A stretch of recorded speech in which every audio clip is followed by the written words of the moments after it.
Bienvenidos a la Noche Infinita. Antes de comenzar, cuéntanos en los comentarios desde dónde nos escuchas y qué temáticas te gustaría que exploremos en el futuro. Leemos cada mensaje con atención y siempre tomamos en cuenta sus sugerencias para los próximos relatos. Sin nada más que decir, comencemos. Soy originario de León, Guanajuato, pero llevo más de 15 años rodando por las carreteras del país. Empecé como ayudante, cargando costales en mercados, hasta que un día me dieron chance de manejar una vieja Dina con doble caja. Desde entonces, no he dejado de manejar, sobre todo carga refrigerada. Trabajo para una empresa pequeña, de esas que no tienen logo en los camiones, pero que siempre están en movimiento. Nos dedicamos a transportar de todo, aunque en los últimos años nos especializamos en carga viva, como le dicen al traslado de animales. Lo que voy a contar sucedió hace un par de años, durante un viaje de Mazatlán a la central de abasto en Iztapalapa. Teníamos que llevar un cargamento de puercos. No era raro, ya me había tocado varias veces. El camión era una caja cerrada, ventilada, con espacio para más de 60 animales. El chiste era salir por la noche, cuando el calor baja, y evitar que se sofocaran en el camino. Salí de Mazatlán como a las 9, después de que terminamos de cargar los animales. Traía una libreta con la lista de los cerdos, el peso, la hora de carga y los sellos de la revisión veterinaria. Todo en regla, como siempre. El encargado del rastro, un tipo flaco con cara de enfermo, me dijo algo que no entendí bien al principio. Me miró fijo y soltó. No te detengas por nada. Si se mueven más de lo normal, acelera. Pensé que era una broma de mal gusto. Los puercos siempre se mueven, chillan, patean. Es normal. Le respondí con un chiste para aligerar el ambiente, pero el tipo no sonrió. Solo repitió, no te detengas. Esa advertencia me vino a la cabeza cuando ya había pasado Escuinapa. Era la 1 de la mañana y el tramo estaba vacío.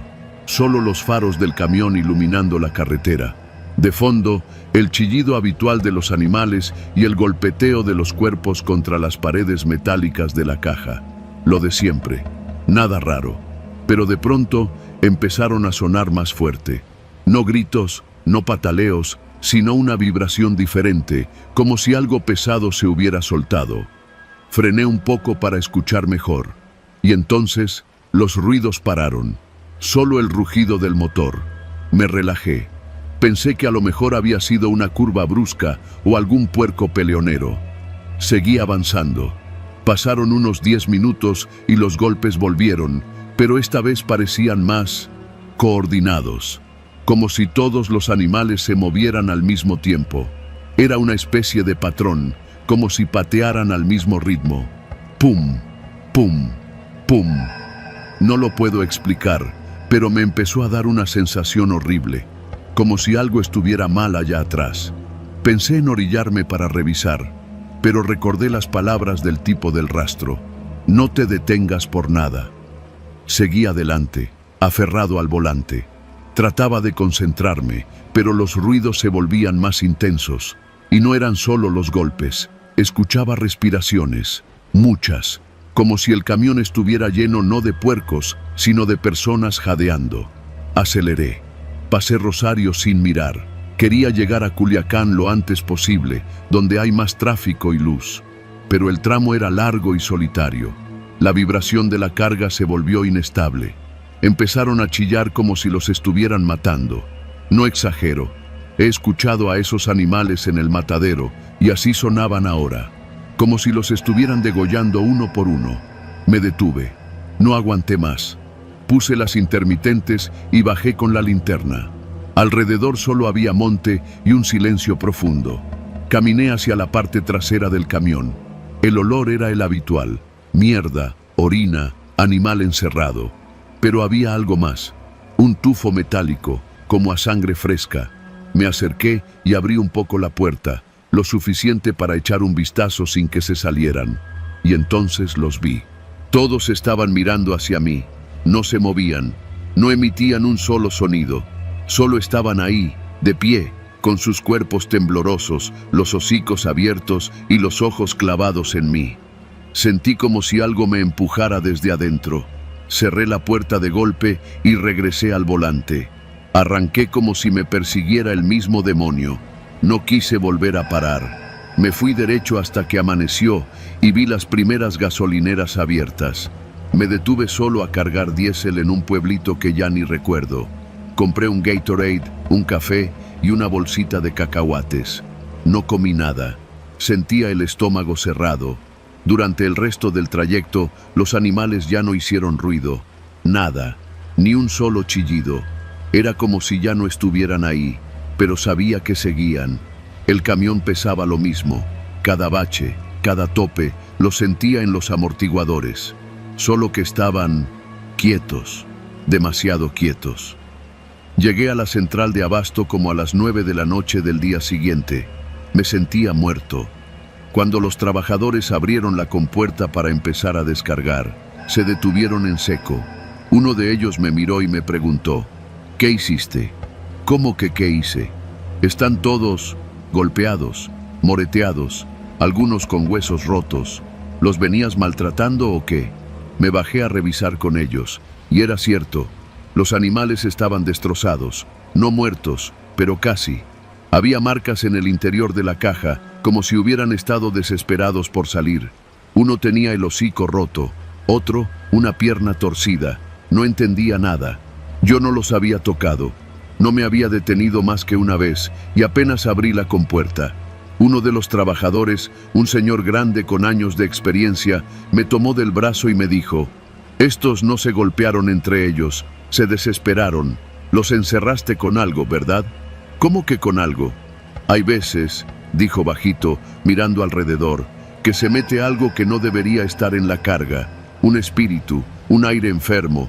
No siempre es visible, pero los animales lo sienten, y cuando eso pasa, se vuelven locos. No supe qué responder. Me pagaron como siempre. Nadie más me dijo nada, pero desde ese día dejé de transportar carga viva. Ya no pude. Cada vez que me acerco a un rastro o escucho el chillido de un cerdo, mi cuerpo se tensa. No fue lo que vi, fue lo que sentí. Como si no hubiera estado solo allá atrás, como si algo más hubiera venido conmigo, algo que nunca dejó de moverse.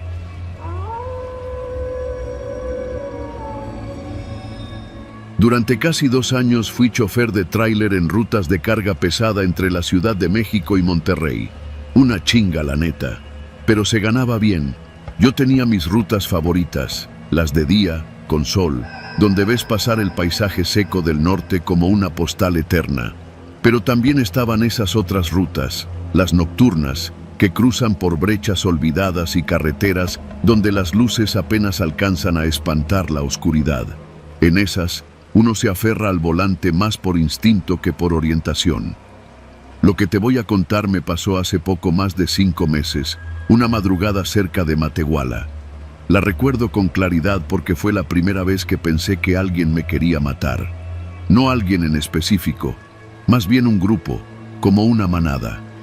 Aquel día cargué el tráiler en la central de abasto de Iztapalapa. Eran pacas de ropa usada para una tienda en Saltillo.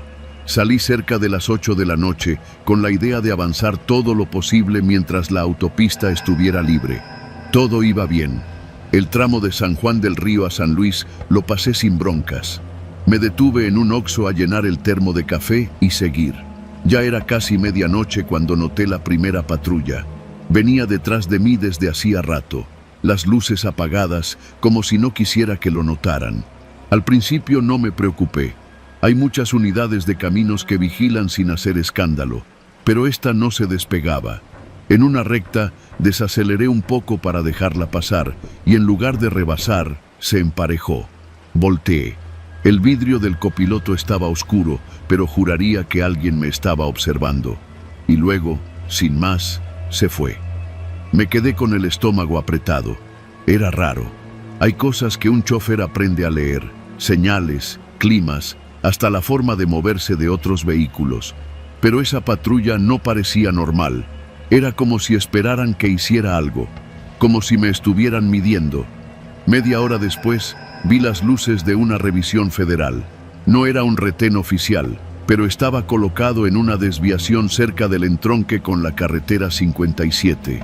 Un par de conos mal puestos, una lona blanca que decía Inspección de Seguridad, Guardia Nacional, y dos hombres parados con chalecos fosforescentes.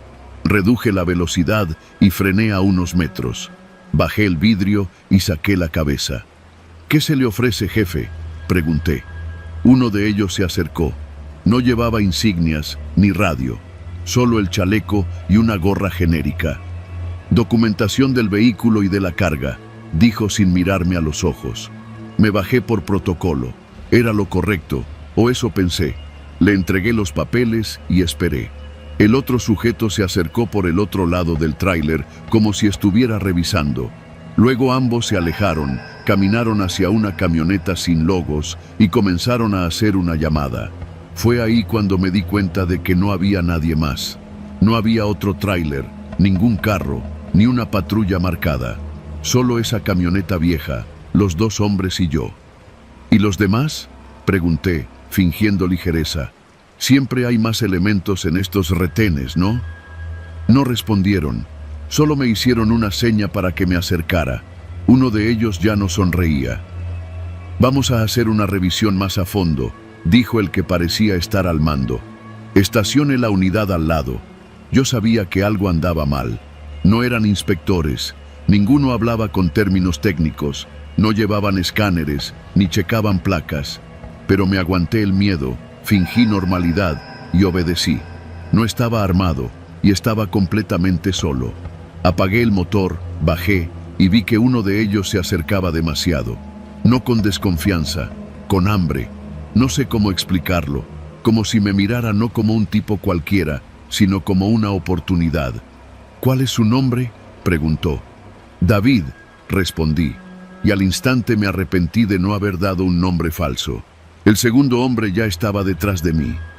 «¿Está solo?», mentí. «No, viene mi ayudante dormido en la litera». Sabía que no lo creerían, pero lo solté. El primero me miró, esa clase de mirada que te hace sentir que ya no tienes nada que hacer ahí. «Vamos a abrir la caja», dijo. Me negué. Les dije que la mercancía iba sellada, con candado de seguridad, y que romperlo solo podía hacerse en destino. Me arriesgué. «Si quieren, llamamos a la Guardia Nacional, que vengan ellos a revisar», añadí. Uno de ellos se rió, apenas una carcajada seca. El otro sacó algo del cinturón. No era un arma, era una navaja de hoja ancha, de esas que se usan más para carne que para defensa. «Tranquilo, David», dijo el primero. «Solo queremos hablar». Retrocedí. No fue por valentía, fue puro instinto. Dije algo como, «No hay nada que revisar, yo solo voy de paso», y empecé a caminar hacia la cabina. En ese momento, escuché cómo la camioneta vieja arrancaba. Me giré. Ahora había 3 hombres. Uno se había quedado adentro todo el tiempo. Me subí al tráiler sin pensarlo. Cerré la puerta con seguro y encendí el motor. Ellos no corrieron hacia mí. Solo se quedaron parados, como si estuvieran esperando algo. Una oportunidad. Aceleré. No me importó la caja, ni si arrancaba los conos, ni si me acusaban después de evadir un retén. Tomé la carretera directo a Matehuala, donde sabía que había una gasolinera con vigilancia. Durante los primeros minutos sentí que me seguían. Revisaba el retrovisor cada 5 segundos. Pero no los vi. Solo la oscuridad, solo el vacío del desierto. En la gasolinera bajé temblando. No me atreví a reportarlos. ¿Qué iba a decir? Unos tipos disfrazados de inspectores querían atraparme. Nadie me iba a creer. Pero hablé con otro trailero que estaba ahí, uno ya grande, de esos que conocen todas las rutas. Le conté lo que me había pasado. Me miró serio. «Te topaste con los cazadores», dijo en voz baja. «No son nuevos, llevan tiempo operando por estas rutas. No siempre son los mismos, pero hacen lo mismo. Montan retenes falsos, se visten de inspectores y desaparecen gente». «¿Por qué nadie hace nada?», se encogió de hombros.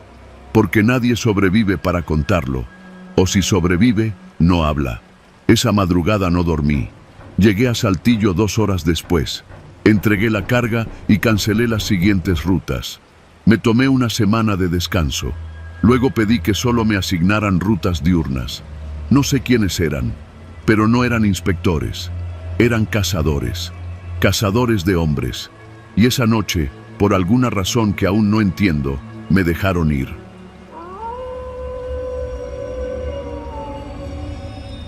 Soy Enrique López, 47 años, originario de Tepic, pero llevo más de 20 recorriendo las carreteras del norte como operador de tráiler. El pavimento ha sido mi casa, mi cárcel y mi único testigo.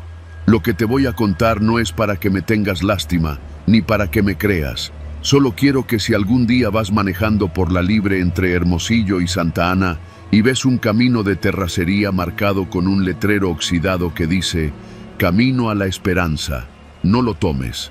Sigue derecho. No importa si te pagan doble por la entrega, no importa si se te acaba el diésel. Tú sigue. ¿Estamos? Todo comenzó hace unos 4 años. En ese entonces trabajaba para una empresa que hacía entregas nocturnas de productos farmacéuticos a clínicas rurales. Trabajo bien pagado, pero con rutas de mierda. El cargamento no pesaba mucho, pero te lo pedían a horas que ni el diablo salía.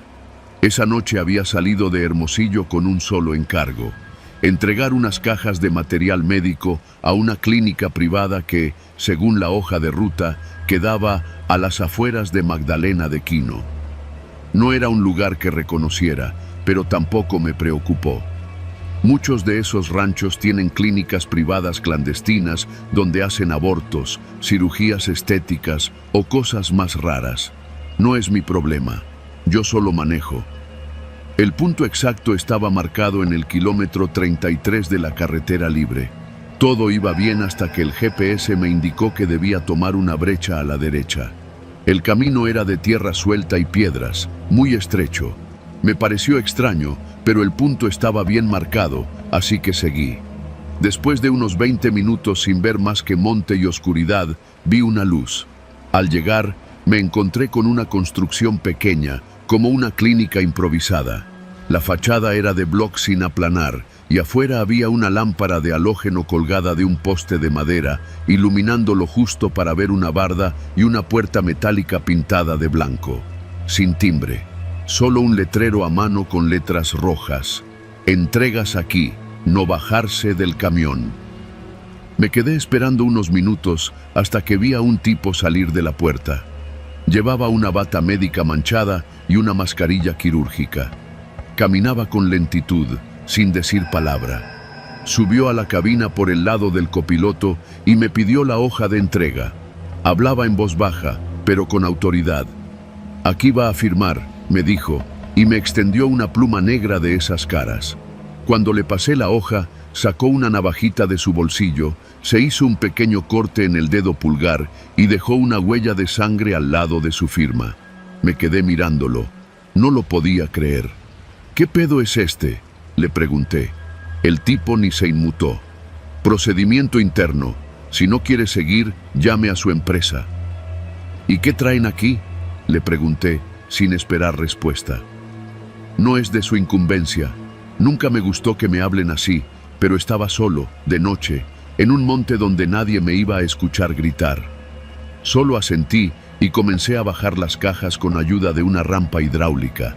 Todo fue rápido, sin contratiempos, pero justo antes de terminar, vi algo que me dejó helado.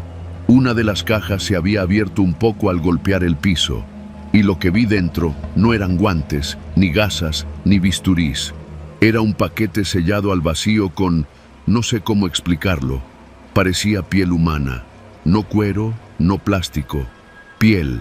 La textura, el color, el vello corporal. Me paralicé.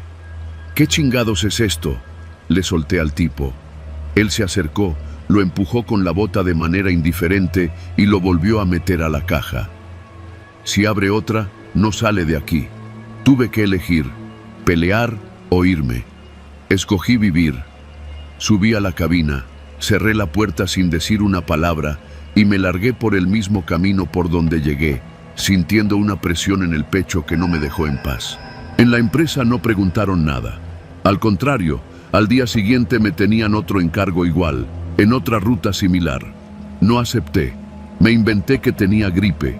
Pasaron 2 semanas y no me llamaban, lo cual era raro, hasta que un compañero, el Popeye, me buscó. «Oye, Quique, tú hiciste la ruta de la Esperanza, ¿va?» Asentí. A mí me la ofrecieron ayer, pero no llegué. Me quedé tirado en el kilómetro 30 con una fuga de aceite. «No vayas, neta, no vayas». Me miró raro, pero no preguntó. 2 días después, me enteré que el Popeye había desaparecido. Lo último que se supo fue que había tomado un viaje especial hacia un punto al norte. No llegó. Lo buscaron 2 días. Nada. El GPS del tráiler fue lo que los llevó a encontrarlo. Estaba estacionado, cerrado, sin señales de violencia, pero el Popeye no estaba, ni su mochila, ni su cartera. Solo quedaba la hoja de entrega, firmada, y esta vez con su sangre. Igualito. Pasó 1 año. No hablaba de eso con nadie. Me cambié de empresa, pero nunca pude dejar de pensar en lo que vi. Hasta que un día, en una gasolinera en Imuris, mientras me tomaba un café, me senté junto a un viejito que me empezó a hacer plática. Dijo que había sido chofer de carga toda su vida. Nos entendimos al instante. Le conté lo que me había pasado, con cautela. ¿La Esperanza?, preguntó en cuanto dije el nombre. Sí, ¿la conoces? El viejo me vio con una expresión extraña, como si le acabara de decir que vi un fantasma. Hace años, en los 90, esa clínica la usaban para extraer órganos de migrantes. Los contratistas de Sonora firmaban acuerdos con médicos privados. Se hablaba de que se les ofrecía dinero a los traileros para que hicieran entregas especiales, pero nunca se hablaba más allá. Muchos desaparecieron. Otros, como tú, sobrevivieron porque no vieron demasiado. Tragué saliva. ¿Y por qué siguen operando? El viejo bajó la voz. Porque esa red está viva, hijo. Y los que saben callan. Si te firmaron con sangre, es porque ya estás en la lista. Ya te conocen. Solo es cuestión de tiempo para que vuelvan a buscarte. A las pocas semanas, regresó el mismo número privado que me había dado la ruta de La Esperanza. No contesté. Me llamaron 5 veces más. Una noche encontré una hoja en el parabrisas de mi tráiler mientras cargaba en una planta de Jalisco. Tenía la dirección del nuevo punto y al final una frase escrita con bolígrafo rojo. Ya sabe cómo funciona. No hay necesidad de más advertencias. Decidí huir. Dejé el camión, renuncié por teléfono y me regresé a Tepic. Compré una camioneta y empecé a trabajar repartiendo agua en la ciudad. No es la gran cosa, pero duermo. Y más importante, sé que si me vuelven a encontrar, no va a ser para ofrecerme otro viaje.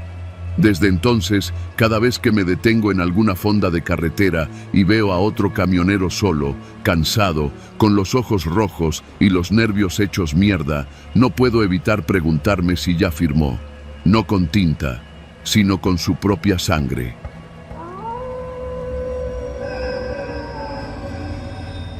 Me llamo Mario. Manejo tráiler desde hace más de 15 años. Lo que viví hace poco, todavía no puedo contarlo sin que me tiemble la voz. No es una historia que se pueda compartir con cualquiera. Y no porque no me vayan a creer, sino porque uno queda marcado. Y hay marcas que, aunque no se vean, pesan. Aquella noche salí desde Monterrey rumbo a la central de abastos de Iztapalapa. Tenía una carga de plátanos de Chiapas que venía directo del sur. Mi chamba era recogerla en San Luis Potosí y hacer el tramo hasta la Ciudad de México.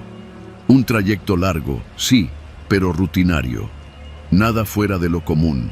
Eso creía. Me acuerdo perfecto porque era viernes, eran casi las 3 de la mañana y ya llevaba muchas horas al volante. Había pasado Matehuala y el sueño me estaba venciendo. En ese tramo, entre Huizache y el entronque a San Felipe, no hay mucho. Una recta interminable, monte seco a los lados y una oscuridad que ni las luces altas rompen. Por seguridad, uno no debe pararse en cualquier lado, menos a esa hora. Pero no podía más. Me pesaban los párpados como si trajera costales en los ojos.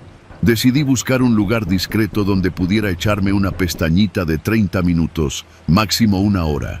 Encontré una salida de tierra junto a un señalamiento oxidado que decía kilómetro 37. No había luz, ni postes, ni gente. Perfecto. Apagué el motor, puse la alarma del teléfono y me recosté en la litera.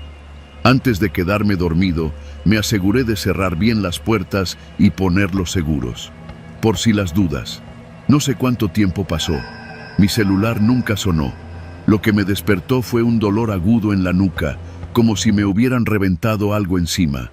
Intenté moverme, pero no podía. Me ardía la muñeca izquierda.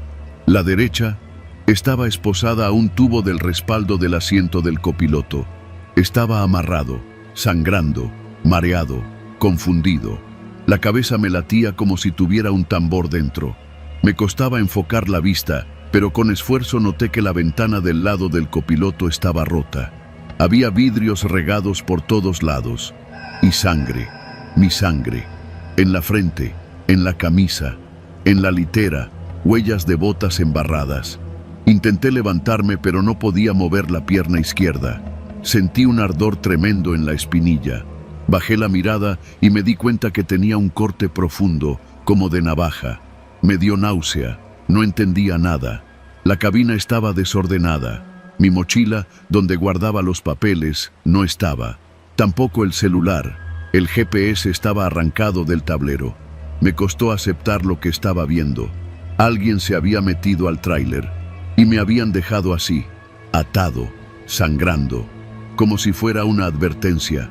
Grité, pedí ayuda, pero en esa zona no había ni grillos. Todo era silencio y el viento. Fue entonces que noté algo más raro. La cabina tenía una peste, un olor agrio, metálico, como sangre y sudor viejo. No era mío, era más fuerte, más pesado, como si varias personas hubieran estado ahí, apretadas. Empecé a hiperventilar. Pensé en que tal vez me habían robado. Pero si solo querían robarme, ¿por qué esposarme? ¿Por qué herirme así? Traté de moverme. Busqué algo con la mano libre. Encontré una botella vacía y logré golpear el respaldo hasta que se rompió una parte del tubo donde estaba atada la esposa. Me tomó casi 1 hora, pero logré zafarme.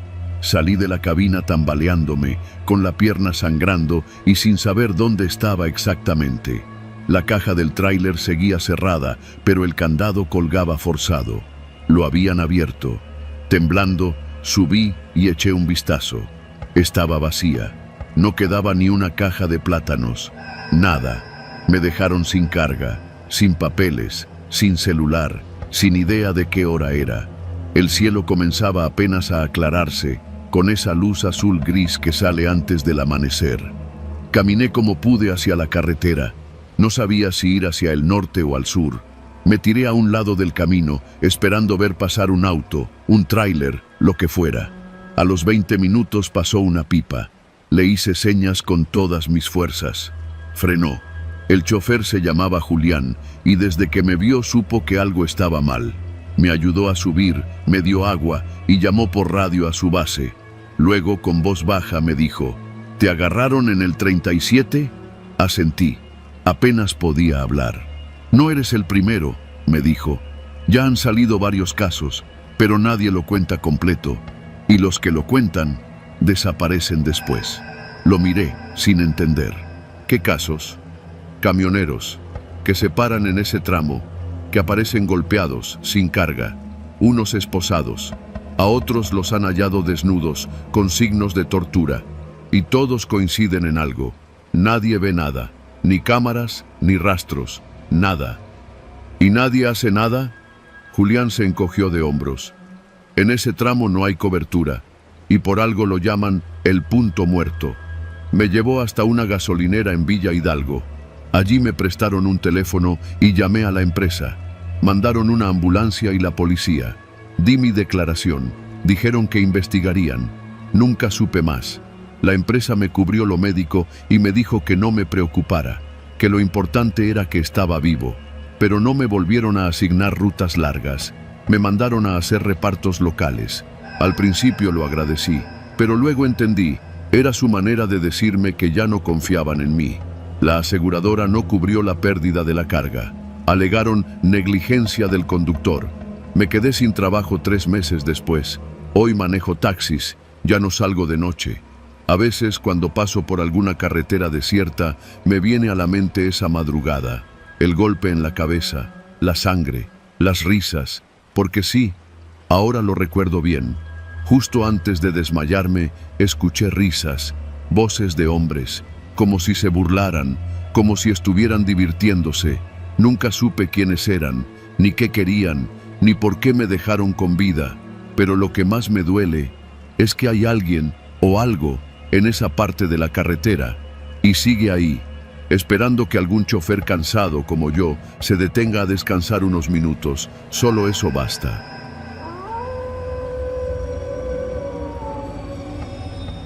Me llamo Hugo y durante más de 15 años fui trailero. Recorrí de punta a punta este país, desde la frontera de Matamoros hasta los puertos de Manzanillo, pasando por las curvas traicioneras de La Rumorosa y los retenes corruptos de Guerrero. Nada me había preparado, sin embargo, para lo que viví en aquel tramo maldito entre Durango y Sinaloa, un infierno escondido tras la apariencia de un simple convoy de transporte. Todo empezó con una llamada que parecía una bendición. Llevaba semanas sin trabajo y la renta ya me tenía contra las cuerdas. Un contacto del viejo sindicato, un tal Goyo, me ofreció un viaje bien pagado, de esos de carga especial, dijo. Era una ruta sencilla, según él. Salir desde un parque industrial en Gómez Palacio, cruzar hacia Mazatlán y entregar la mercancía en un patio de maniobras privado. Todo en una sola noche, sin escalas, sin preguntas. ¿Y qué llevo?, le pregunté, sin querer sonar desconfiado. Papel, supuestamente, paquetes sellados. Nada raro, respondió, bajando la voz. Pero es convoy. Te vas con otros 5. En el mundo del autotransporte, los convoyes no son raros, pero cuando son privados, silenciosos y pagados en efectivo, uno ya sabe que la carga no es precisamente legal. Pero el hambre pesa más que la moral. Acepté. Nos citaron en un predio solitario, entre la zona industrial y un canal seco. Llegué puntual, como siempre. Los otros conductores ya estaban allí. 5 trailers idénticos, todos pintados de blanco, sin logos, sin placas visibles. Mi unidad me la entregaron ahí mismo, ya encendida, con el motor ronroneando y las luces apagadas. Todo era silencioso, frío, ni una palabra de bienvenida. Un tipo flaco, con botas sucias y chaleco negro, nos explicó las reglas del convoy mientras caminaba entre los camiones como si fuera un capataz de ganado. Van en formación, 1 por 1, a 20 metros exactos, nada de rebasar, nada de radiofrecuencia personal, nada de detenerse. Si uno se orilla, todos se orillan, nadie se baja, nadie pregunta. El que rompe una regla no llega. Pensé que exageraba, pero lo dijo con una seriedad que helaba la sangre. Nadie protestó. Nos repartieron un teléfono satelital viejo a cada uno, sin internet, sin contactos, solo una aplicación con GPS, la ruta ya cargada. Luego el tipo flaco me entregó una hoja plastificada. Instrucciones de emergencia. Una sola línea escrita. Si algo se interpone en el camino, sigue. No te detengas. Nunca te detengas. A las 9:30 de la noche arrancamos. El primer tramo fue tranquilo, carretera recta, casi sin tráfico. Íbamos como fantasmas, avanzando en formación perfecta. Yo iba en el tercer lugar, detrás de un tráiler con las luces traseras rotas. Durante 1 hora todo fue tan normal que me sentí tonto por haberme preocupado. Hasta que pasamos el primer retén y los federales nos ignoraron por completo. Ninguna patrulla encendió las luces, ningún agente hizo ademán de detenernos. Al contrario, uno de ellos levantó la mano en señal de paso, como si nos estuvieran esperando. Fue ahí donde empecé a sospechar que estábamos metidos hasta el cuello. Pero no paré. La primera señal de que esto era más que un trabajo ilegal llegó antes de llegar a El Salto. Alguien, no supe quién, lanzó una bengala desde un cerro cercano. Una luz roja atravesó el cielo nocturno. Casi al instante, el primer tráiler frenó de golpe. Yo clavé el pedal del freno, rezando por no chocar al de enfrente. Por un segundo el convoy quedó detenido, en silencio, como un corazón que se detiene un instante antes del colapso. «Chingada madre», murmuré con la frente sudando. Pero nadie se bajó. El tráiler de adelante, el de las luces traseras rotas, tenía un vidrio lateral. Vi una sombra moverse dentro, como si alguien estuviera caminando por el camarote. Entonces el primero arrancó de nuevo, lento, casi con parsimonia, como si lo pensara 2 veces. Los demás lo seguimos, sin preguntar. La tensión en el ambiente se sentía como una presión en el pecho. Algo nos estaba siguiendo. Lo sabíamos, lo sentíamos. 1 hora después, el tráiler número 4 se desvió. Fue un movimiento sutil, apenas unos metros hacia el acotamiento, como si algo le hubiera fallado. Las luces de freno se encendieron. Esperé que regresara al carril. No lo hizo. Se quedó orillado, quieto, como un animal herido. Inmediatamente, todos los demás frenamos. Silencio. Miré por los retrovisores. Nada. Nadie se movía. Tomé el teléfono satelital y abrí la aplicación. Una nueva notificación apareció en la pantalla. Unidad 4, fuera de línea. Después de 1 minuto, arrancamos de nuevo. No preguntamos por él, no intentamos ayudarlo, solo seguimos. A la altura del kilómetro 93, el camino se volvió más estrecho. Sin faros laterales, sin señal en el celular. Ni siquiera recordaba haber pasado por ahí en otras rutas. Era como si hubiéramos entrado en una carretera fantasma. Entonces el pavimento empezó a cambiar. Ya no era asfalto liso, era rugoso, lleno de parches, como si hubiera sido reparado 1000 veces con prisas. Pasamos junto a un tráiler abandonado, volcado en una curva. No tenía cabina, solo el remolque quemado. Nadie dijo nada. Ningún convoy paró. Yo lo miré por el espejo retrovisor, preguntándome si alguien había muerto allí, si alguien lo había visto antes, o si también fue parte de un convoy que rompió las reglas. Fue en ese tramo cuando el miedo se volvió físico. Una figura apareció en medio del camino. A lo lejos, pensé que era un hombre, pero no se movía. Estaba justo en el centro, con los brazos caídos. El primero del convoy ni siquiera intentó frenar. Le pasó por encima, tal cual, como si no existiera. El segundo también. Cuando me tocó a mí, los dedos me temblaban sobre el volante. Cerré los ojos medio segundo y seguí. La sacudida del camión me dijo que sí, que había pasado algo, que lo había atropellado, pero no paré. El teléfono satelital vibró. Un nuevo mensaje. Muy bien, siga avanzando. Las reglas del convoy eran claras. 2 horas después, entramos a una zona de curvas. Uno de los trailers, no vi cuál, empezó a titubear. Iba más lento, casi se salía en cada curva. Yo pensaba que el chofer ya estaba rendido. Entonces, sin aviso, el tráiler volcó. Rodó como una bestia sin control hasta quedar de lado, bloqueando media carretera. El fuego empezó al instante. No por el impacto. Alguien lo había prendido desde adentro, lo juro. Nadie paró. Ni un claxon, ni una señal de ayuda. El convoy redujo la velocidad, rodeó los restos del camión como si fueran escombros en una obra y siguió su camino. A esas alturas ya habíamos perdido a 2. Éramos 4, y cada vez más adentro del infierno.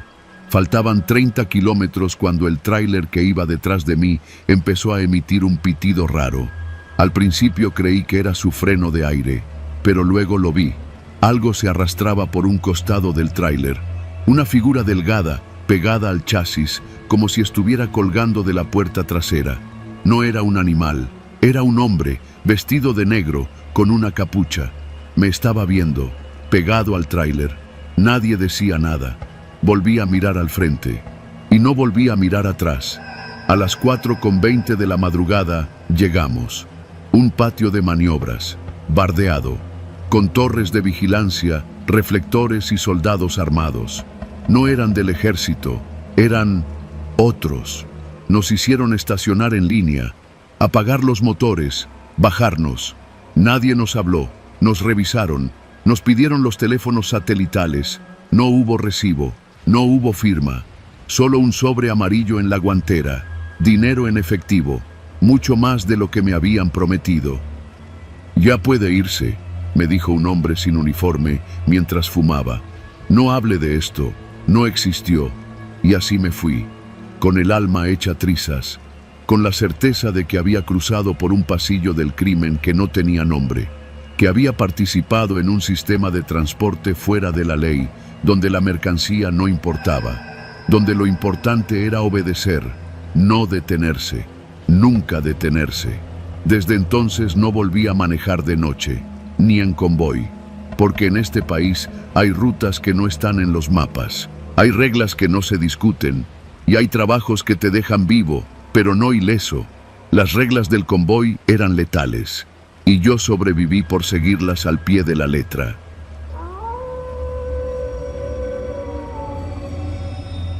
Yo no sabía que el miedo tenía sonido hasta esa noche. No un grito, no un disparo. Era más bien ese zumbido constante en los oídos, como cuando el silencio pesa demasiado y tu instinto empieza a gritarte que algo está mal, muy mal. Me llamo Efraín Varela, soy camionero. Llevo más de 20 años cruzando el país sobre ruedas, desde el norte hasta la península, y he dormido en más estaciones de servicio que en mi propia cama. No soy fácil de asustar. He visto asaltos, accidentes, incendios en carretera e incluso me tocó ver a un colega morir al volcar su unidad en plena curva de la Rumorosa. Pero lo que pasó hace 2 años, en la Libre de Guadalajara a Tepic, me hizo replantearme todo. Aquel viaje empezó como cualquier otro. Cargué la plataforma en un centro de distribución en Ixtlahuacán del Río con contenedores sellados que, según la hoja, llevaban abarrotes para varias tiendas en el litoral. Nada raro. Eran casi las 5 de la tarde cuando salí. Me acompañaba mi compadre Fede, que también manejaba tráiler pero estaba de descanso, y se apuntó a acompañarme por el puro gusto de pistear al llegar. Habíamos planeado dormir en una pensión segura cerca de Compostela y seguir al día siguiente. El plan era sencillo, hasta que, claro, dejó de serlo. Justo después de pasar la desviación a Ameca, ya con el cielo oscureciendo, vimos las luces de una patrulla a lo lejos. Primero pensamos que era un retén, pero cuando nos acercamos nos dimos cuenta de que no había oficiales a la vista. Solo estaba la patrulla, con las luces intermitentes parpadeando, abandonada a un lado del camino. Detrás de ella, una camioneta blanca, también sin nadie adentro. La puerta del conductor estaba abierta y las llaves colgaban aún del switch. Fede se asomó por la ventana y dijo: «No me gusta esto, cabrón. ¿Y si es emboscada?» «¿Emboscada de qué? Aquí no es zona caliente», le respondí, aunque en el fondo tampoco me latía la escena. Pasamos despacio. El tráiler crujía bajo su propio peso y cada metro me parecía más largo. Cuando estuvimos a unos 100 metros, Fede soltó un insulto seco. «¡A la madre! ¡Mira allá!». Lo que vi me heló la sangre. En la cuneta, junto al monte, había una mancha larga y oscura. Al principio pensé que era una lona tirada, pero cuando la luz de los faros le dio de lleno, vi que no era lona. Era un cuerpo, o lo que quedaba de uno. El torso estaba destrozado, como si le hubieran pasado por encima con algo pesado. Le faltaban los brazos y la cabeza. Frené en seco. Ni yo ni Fede dijimos nada en los primeros segundos. El zumbido ese del que hablé, ese que viene desde adentro de uno mismo, comenzó a expandirse por mi pecho como un eco enloquecedor. Me bajé. No sé por qué. Tal vez por pura inercia. Fede me gritó que no fuera, pero mis pies ya se estaban moviendo. Cuando llegué al cuerpo, me di cuenta de algo aún más horrible. El uniforme era de la Guardia Nacional. Aún tenía un chaleco con las siglas y parte de la placa colgando por un hilito. Me quedé ahí, tieso, sin saber si gritar o vomitar. «¡Súbete, cabrón!», me gritó Fede desde la cabina. «¡Súbete ya!». Y lo hice.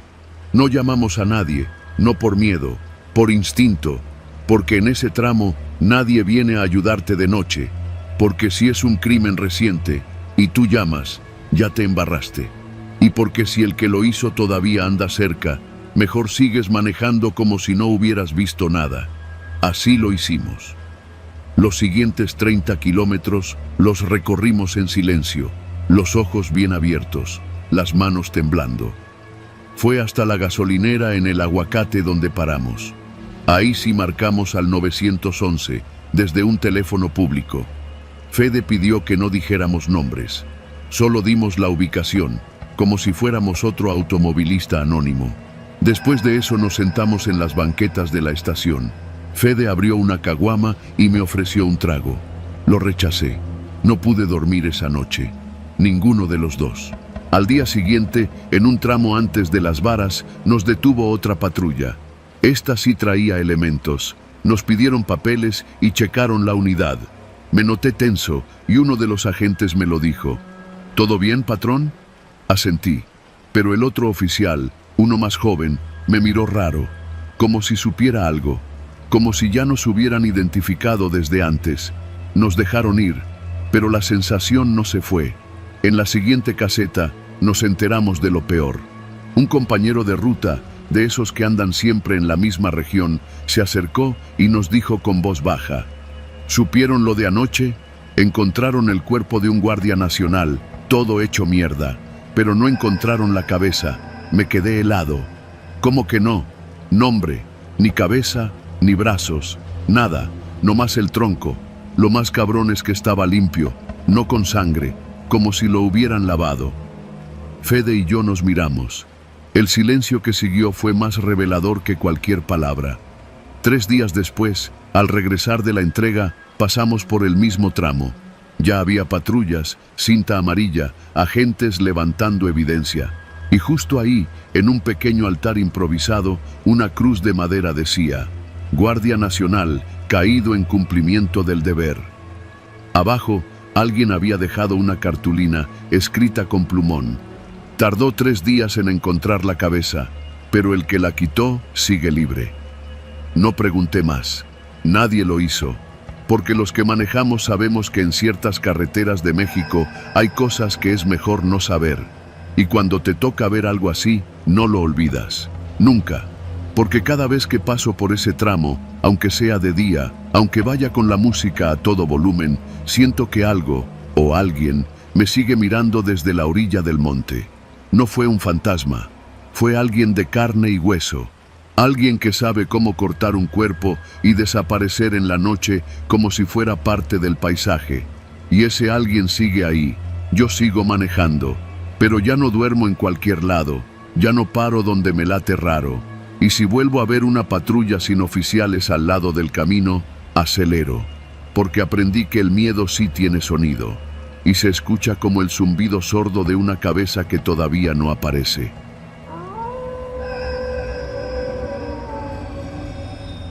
Dicen que en la carretera uno se encuentra de todo, desde paisajes que parecen de postal hasta cadáveres sin nombre. Yo he visto ambos. Me llamo Antonio, aunque los que me conocen en el gremio me dicen Toño, el Greñas.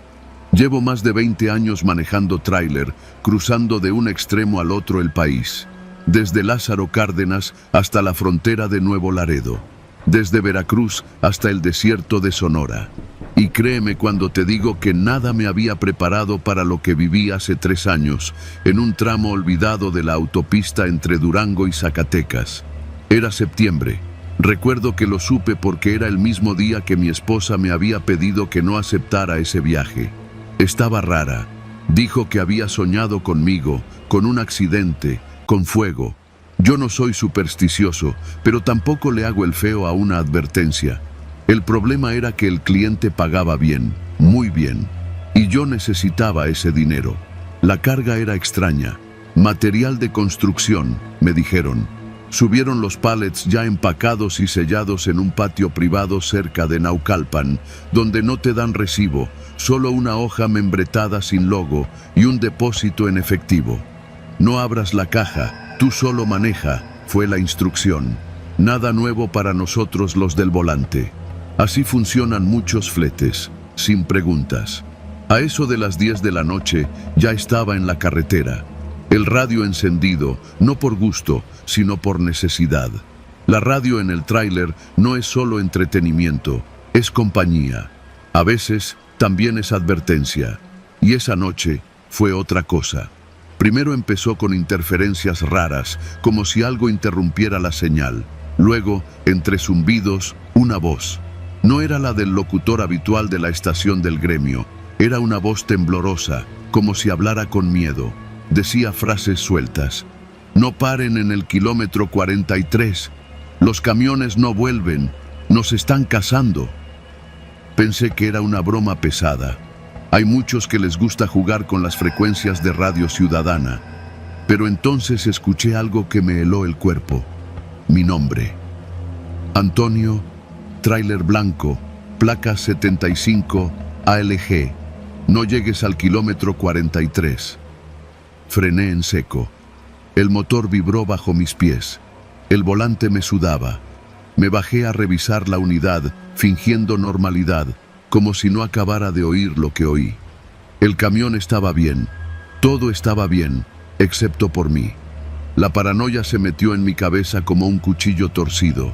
Volví a subir y apagué la radio. Decidí avanzar sin detenerme.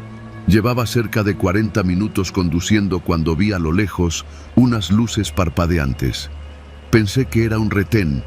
Nada raro, hay muchos en esa zona. Pero algo no cuadraba. No había señalización previa. No había patrullas identificadas.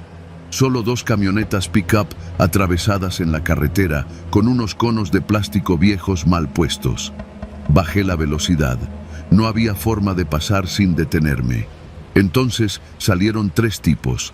No traían uniforme, solo pantalones tácticos, camisetas negras, chalecos sin logos.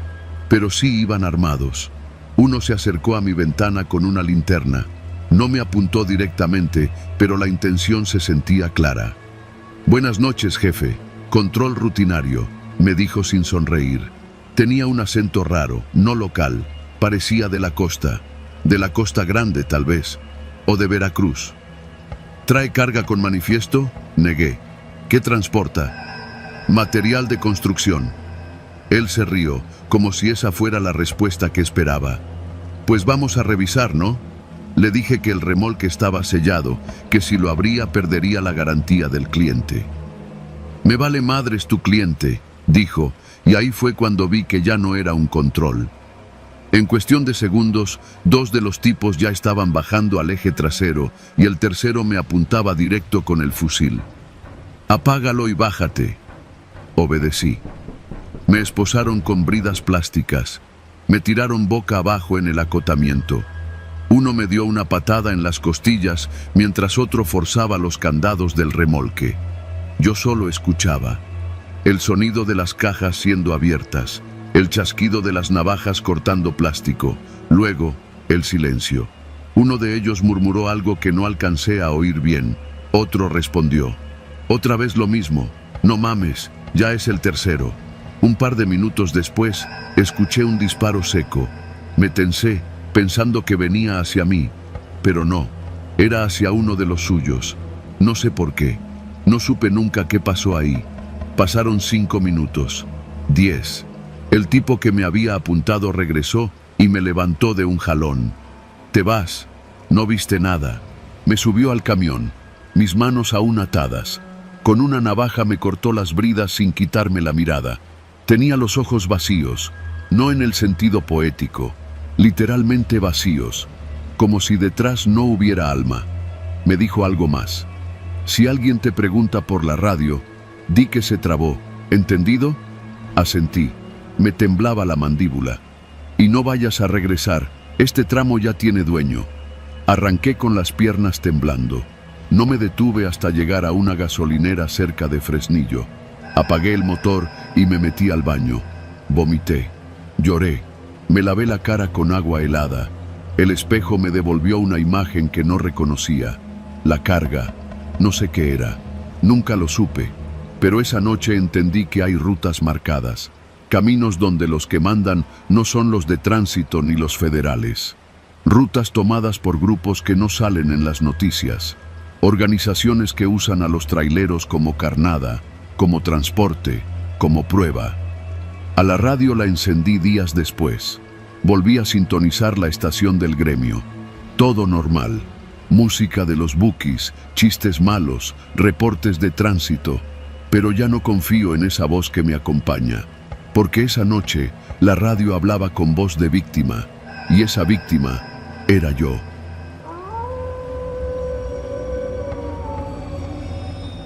Soy chofer de tráiler desde hace más de 15 años.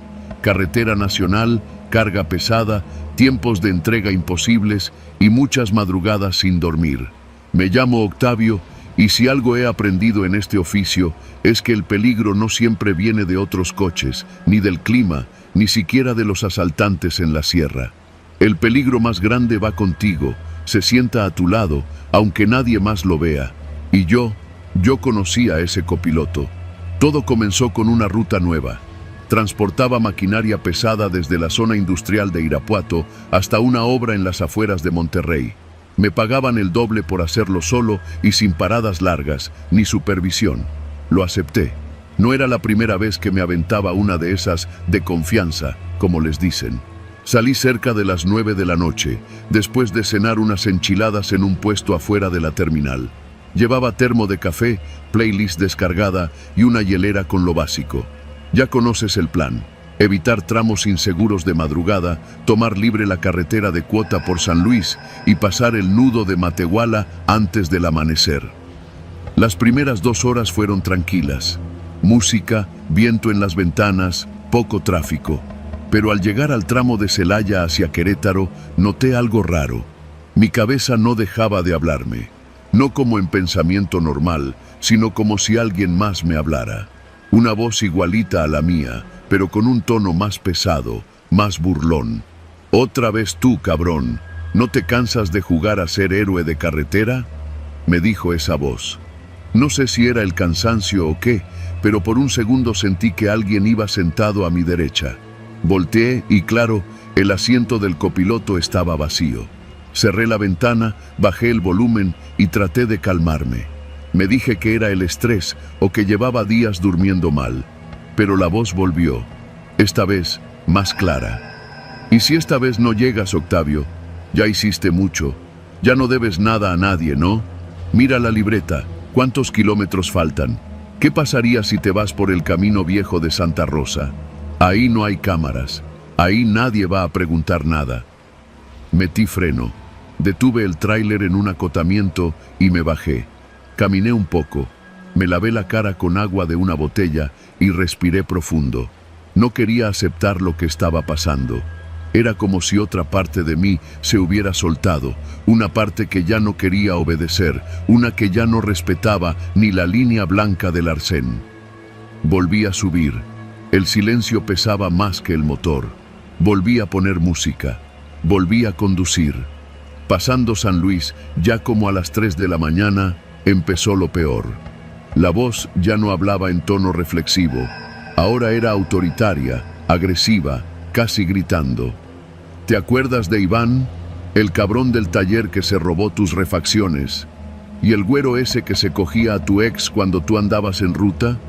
Todos siguen vivos, Octavio. Todos siguen ganando. ¿Y tú? Tú sigues aquí, cargando fierros para los ricos. Empecé a sudar. Apagué el radio. La voz no se detenía. Tienes que hacer algo. No puedes seguir así. No puedes ser un trapo. Mira tu cara. Estás viejo, lleno de deudas, durmiendo en el camarote mientras tu hija se cría con un padrastro.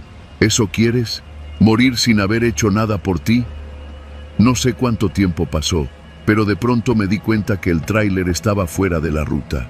Me había desviado sin darme cuenta. Iba por una brecha secundaria, rumbo a Santa Rosa, justo como la voz me había dicho.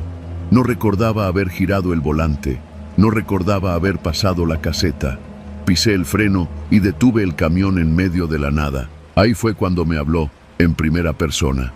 Yo soy tú, Octavio, pero sin la culpa, sin el cansancio, sin los frenos. ¿Te acuerdas cuando tenías 19 y soñabas con abrir tu propio taller? ¿Te acuerdas de lo que juraste hacerle al güero si lo volvías a ver? ¿Y qué hiciste? Nada. Te quedaste callado. Aguantaste todo como perro fiel. Pero ya no. Hoy, por fin, podemos tomar el volante los dos. Tú descansas. Y yo conduzco. Me quedé paralizado. El espejo retrovisor me devolvía mi reflejo, pero sentía que no era yo. Era el otro, el copiloto, el que ya no se callaba, el que quería sangre. Volvía a encender el motor. Quería salir de ese lugar, volver a la ruta principal, olvidar lo que fuera que estuviera pasando. Pero el GPS ya no servía. El teléfono tampoco. Me quedaba solo la memoria y la intuición. Y un copiloto invisible que insistía en hablar. Conduce hasta el taller de Iván. A esa hora está solo. Lo sabes. Ya lo pensaste antes. Tú no lo harías. Pero yo sí. Yo no tengo miedo. Solo tienes que abrir la caja de herramientas. Ya está todo ahí. Ese fue el punto de quiebre. Paré en seco. Bajé. Grité como un loco. Golpeé el costado del tráiler con los puños. Pensé en llamar a alguien, pero ¿qué iba a decirles? ¿Que escuchaba mi propia voz diciéndome que matara? Volví a subir. Encendí la luz interna. Saqué una libreta del tablero y escribí algo que no supe por qué. Si mañana no amanezco, busquen el camión en la Libre 57. No estoy solo. Nunca lo estuve. Eso me salvó. Fue mi manera de sacar al copiloto del asiento, de negarle el control. Al final, regresé a la carretera principal. Llegué a Monterrey con los nervios destrozados, pero llegué. Entregué la carga y pedí licencia médica. No manejé en casi 3 meses.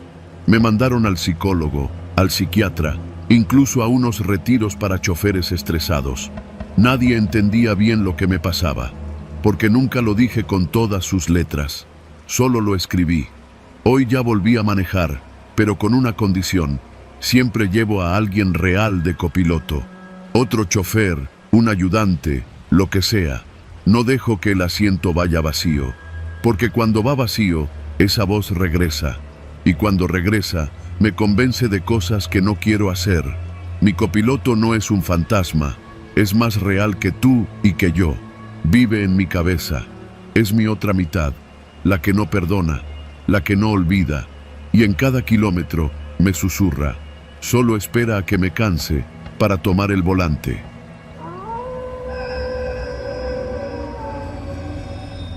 No soy trailero, ni tengo familia en el gremio, pero durante un tiempo trabajé como copiloto en una empresa de transporte de mercancía pesada que hacía recorridos entre León, San Luis Potosí y Querétaro.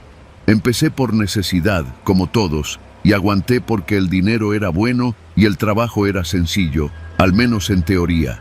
Mantener al conductor despierto, revisar los mapas, contestar la radio y hacer paradas estratégicas. Mi chofer se llamaba Julián. Era un hombre de pocos amigos, de esos que no hablan mucho pero saben leer el camino con solo sentir la vibración del volante. No confiaba en nadie, ni siquiera en los GPS. Usaba sus propios mapas doblados, llenos de anotaciones con tinta roja. Siempre tomaba rutas alternas. Decía que la autopista era para los que no sabían defenderse. Una noche de septiembre, salimos de Silao con una carga de lácteos rumbo a Querétaro. Había llovido fuerte todo el día y el cielo seguía cerrado como si lo hubieran cosido con nubes negras. Salimos tarde, alrededor de las 10:30, y por algún motivo que nunca aclaró, Julián decidió tomar la Libre por Comonfort y Empalme Escobedo. Yo no protesté, ya me sabía la rutina. Él conducía, yo le seguía el juego. Habíamos avanzado unas 2 horas, cerca de Celaya, cuando una pipa de doble remolque se nos pegó por detrás. No tenía faros, nada, solo el reflejo ocasional de su silueta cuando pasábamos por algún tramo iluminado por postes viejos o por los destellos de los truenos. Al principio pensé que era casualidad, que el chofer simplemente nos seguía porque íbamos bien. Pero había algo inquietante. No intentaba rebasarnos ni se alejaba. Mantenía una distancia constante, apenas a unos metros del remolque. Era como una sombra, o más bien, como un espejo mudo. ¿Ya viste eso?, le pregunté a Julián, señalando por el espejo lateral. Él apenas movió los ojos y mascó su respuesta sin soltar el cigarro. Sí. ¿Por qué no trae luces? Así viajan algunos, pa' que no los agarren los de la guardia. ¿Y por qué no lo rebasamos? No es de esos. No entendí lo que quiso decir, pero tampoco quise preguntar más. Si algo había aprendido, era que Julián sabía cosas que no compartía. Pasaron 10 minutos y la pipa seguía ahí. Intenté distinguir la cabina a través de los espejos, pero era inútil. Estaba completamente apagada, como si no hubiera nadie adentro. Solo se percibía el contorno del tanque metálico en cada curva, en cada cambio de pendiente. En una de esas, Julián apagó las luces del tráiler por completo. Solo el sonido del motor nos mantenía conscientes de que seguíamos en movimiento. «¿Qué haces?», le grité. «A ver si nos sigue», respondió seco. Y sí, nos siguió.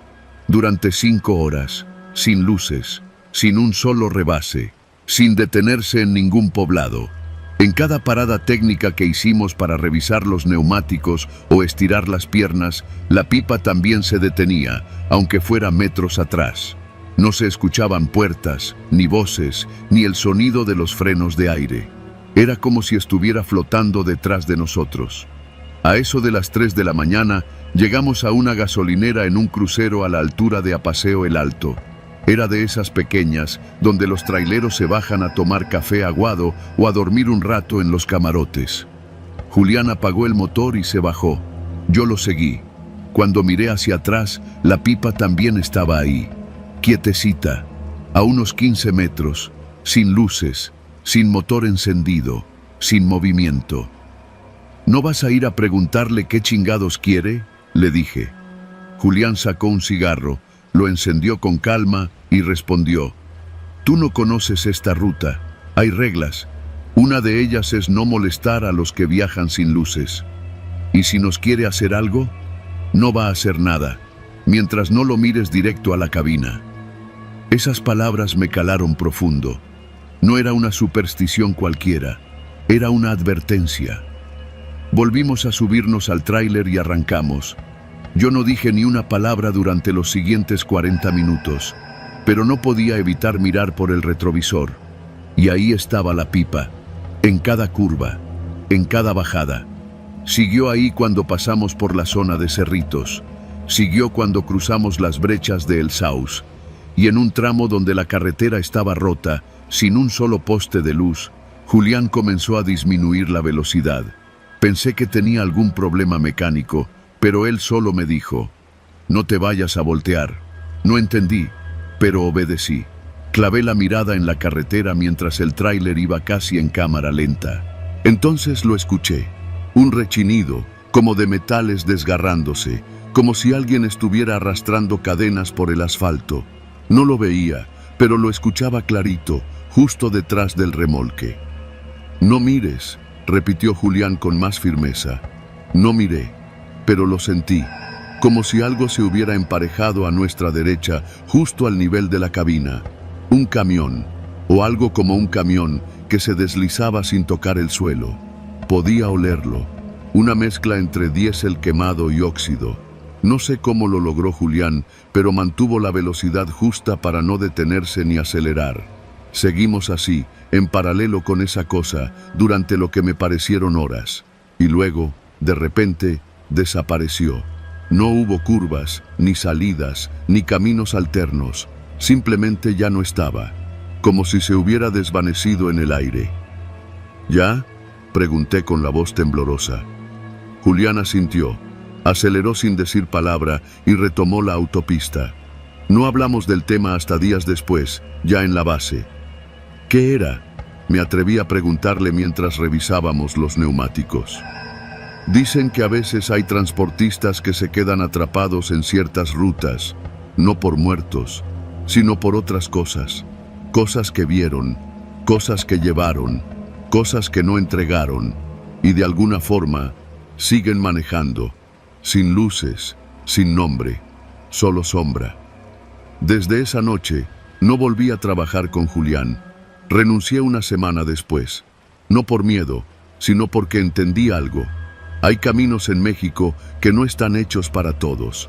Caminos donde no basta con saber manejar. Hay que saber sobrevivir al silencio, a la oscuridad y a los que te siguen sin encender las luces.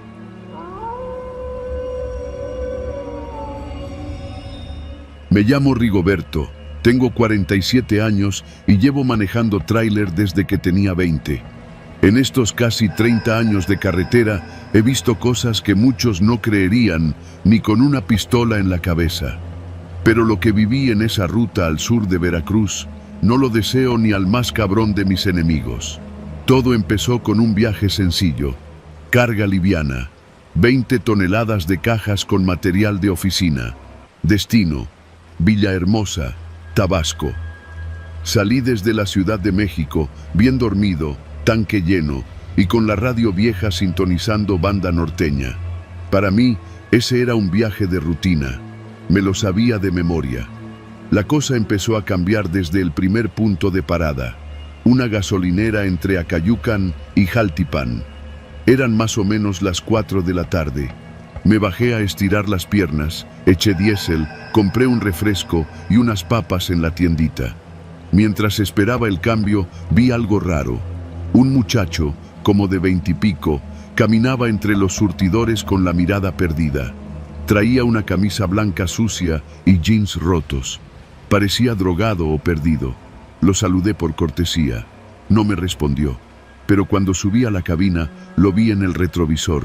Me estaba mirando fijamente desde la banqueta, con la cabeza ligeramente inclinada. Lo raro no fue eso. Lo raro fue que, cuando arranqué y empecé a alejarme, seguí viéndolo por el retrovisor y no dejaba de mirarme, como si sus ojos me siguieran, hasta que desapareció. Pensé, seguro un indigente loco. No era la primera vez que veía algo así. Me limpié el sudor de la frente y seguí manejando. La segunda parada fue horas después, ya entrando la noche. Me detuve en una fonda que siempre usábamos los camioneros, el Gallo Rojo. Comida barata, baños limpios, buen café. El comedor estaba vacío. Solo un par de traileros en otra mesa, uno de ellos cabeceando. Pedí una milanesa con arroz y tortillas. La señora me la llevó rápido, pero se quedó ahí, parada a mi lado. Yo, incómodo, le pregunté si pasaba algo. Me dijo con una voz bajita, como si no quisiera que la escucharan: ¿Viene solo? Sí, ¿por? Tenga cuidado, hoy han pasado cosas raras. Ya van 2 que no regresan. ¿Cómo que no regresan? 2 camioneros. Pararon aquí, igual que usted. Uno hace 2 noches, otro ayer, y ninguno llegó a su destino. No supe si me estaba advirtiendo o si solo quería asustarme, pero esa noche no pude tragar bien la comida. Le agradecí y regresé al tráiler. Y aquí es donde empezó lo peor. Pasando la venta, ya casi a la medianoche, me entró un cansancio brutal. Me estacioné en una de esas paradas donde hay baños públicos, camiones estacionados en fila y la carretera se escucha como un zumbido lejano. Apagué el motor, cerré las ventanas, eché el asiento para atrás, me cubrí la cara con la gorra y me dormí. No sé cuánto tiempo pasó. Lo que me despertó fue un golpe seco, como si alguien hubiera azotado la puerta del copiloto. Me incorporé de golpe, con el corazón latiéndome en el cuello. No había nadie. Las luces del tráiler estaban apagadas. Todo estaba oscuro. Solo la luz tenue del poste más cercano iluminaba parte del parabrisas. Pero ahí, en la ventana, había una mano marcada, como si alguien la hubiera puesto contra el vidrio. Una mano delgada, con dedos largos, y sangre. No era tierra, no era grasa, era sangre. Encendí el motor y las luces. Salí del camión como pude, alumbrando con la linterna. No había nadie, ni rastro, pero la mancha seguía ahí. Subí y limpié la ventana. Me dije a mí mismo que alguien me estaba jugando una broma, que seguro era algún vago. Pero esa fue la primera noche en que vi al primero. Kilómetro 112, casi las 2 de la mañana. La carretera estaba vacía, solo mi tráiler y la oscuridad. Pasé una curva y entonces lo vi. En medio de la carretera, un cuerpo, tirado, un hombre. Frené de golpe, bajé como pude, corrí hacia él, no se movía, estaba boca abajo, tenía las ropas rasgadas, una mancha de sangre en la espalda y los dedos torcidos, como si los hubieran quebrado con un martillo. Lo toqué, estaba frío, más que el aire. Y entonces escuché pasos detrás de mí. Me volteé, no había nadie. Volví a mirar al cuerpo. Ya no estaba. Corrí de regreso al camión con las piernas flacas del miedo. Arranqué. Seguí manejando sin parar, con las luces altas, los ojos abiertos como platos. Me repetía que era el cansancio, que estaba viendo cosas. Pero al amanecer, cuando llegué al siguiente retén de la Guardia Nacional, vi un cartel nuevo en el parabrisas de la caseta. Se busca. Camionero desaparecido. Última ubicación conocida. Parada en la venta. Traía camisa blanca y jeans rotos. Era el muchacho de la gasolinera.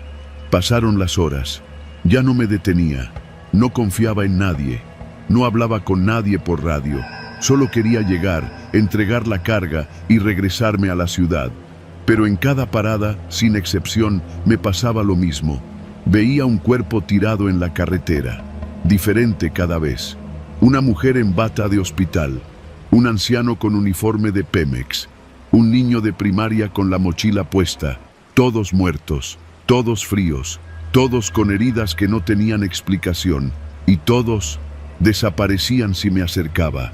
No dormí en 3 días. Cuando llegué al depósito en Villahermosa, parecía un zombi. Bajé la carga, firmé la hoja, no dije ni una palabra. Nadie me preguntó nada. Subí al tráiler para iniciar el regreso, pero antes de arrancar, vi en el retrovisor algo que me heló el alma. Detrás de mí, sentados en los asientos del camarote del tráiler, había 5 personas, las mismas que vi muertas en la carretera, y me estaban mirando. No recuerdo cómo llegué de regreso a la Ciudad de México. Solo sé que abandoné el tráiler en un corralón y nunca volví por él. Me encerré en mi casa. No he vuelto a manejar, ni siquiera coche. Durante semanas no podía dormir. Tenía la sensación de que alguien caminaba por mi casa en la madrugada. Escuchaba susurros detrás de las paredes. Oía pasos en el pasillo.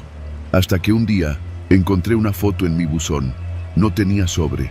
Solo estaba ahí, doblada en 4. Era una foto vieja, en blanco y negro. Mostraba una fila de tráileres, todos detenidos en fila, en la venta. Y frente a uno de ellos, estaba yo. Pero no como soy ahora.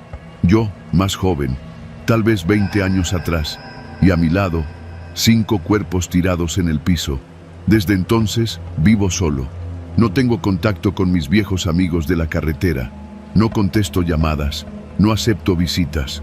A veces, por las noches, escucho el motor de un tráiler afuera de mi casa. Y veo las luces encenderse. Sé que vienen por mí. Y sé que no voy a subir. Porque cada parada trae un muerto nuevo. Y yo no quiero ser el siguiente.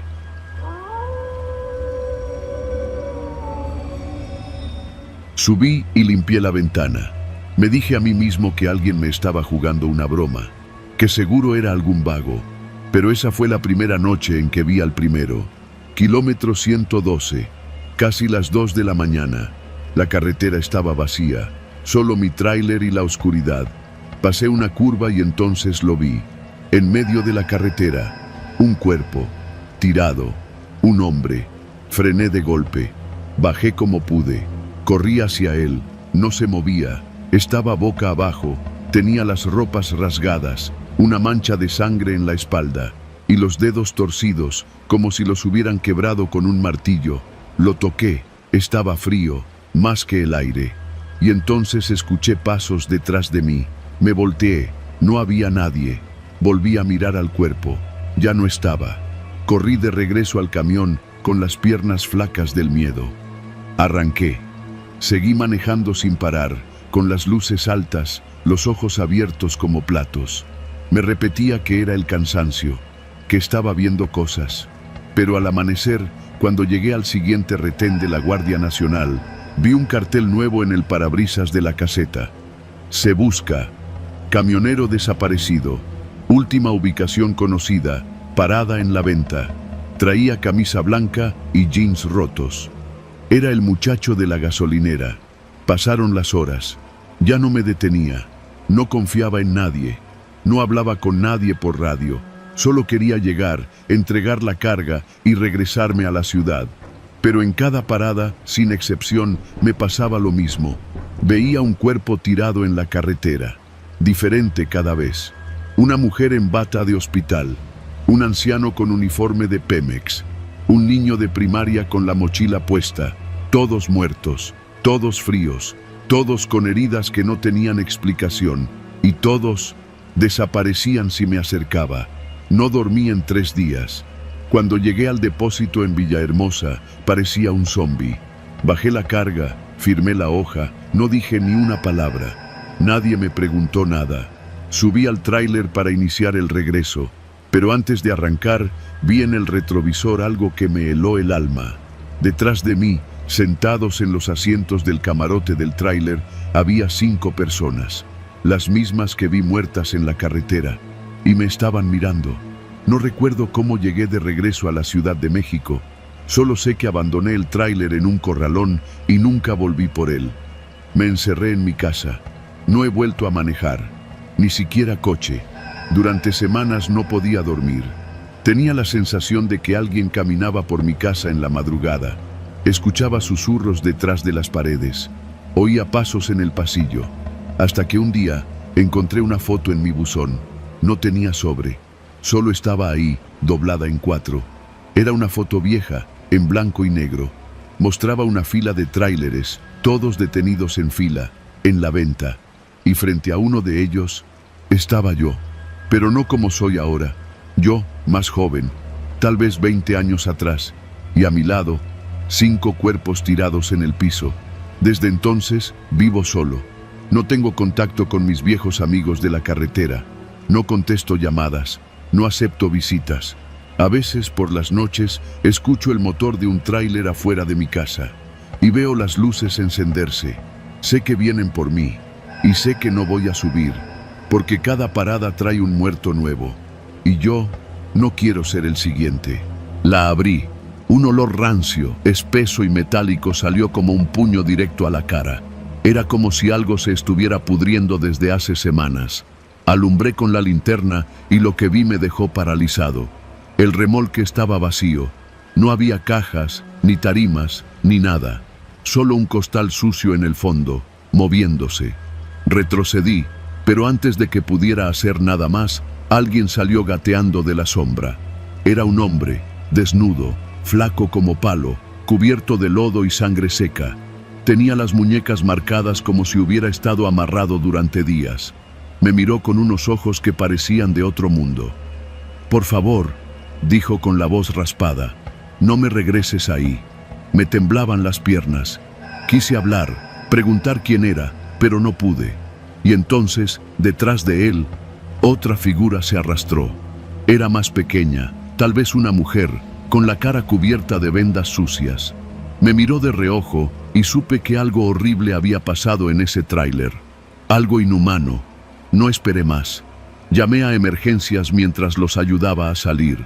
No sabía quién los había metido ahí, pero no era una simple carga extraviada. Era tráfico de personas. Y lo peor, no eran los únicos. Horas después, ya con la policía, la Guardia Nacional y los de la empresa, inspeccionaron el tráiler.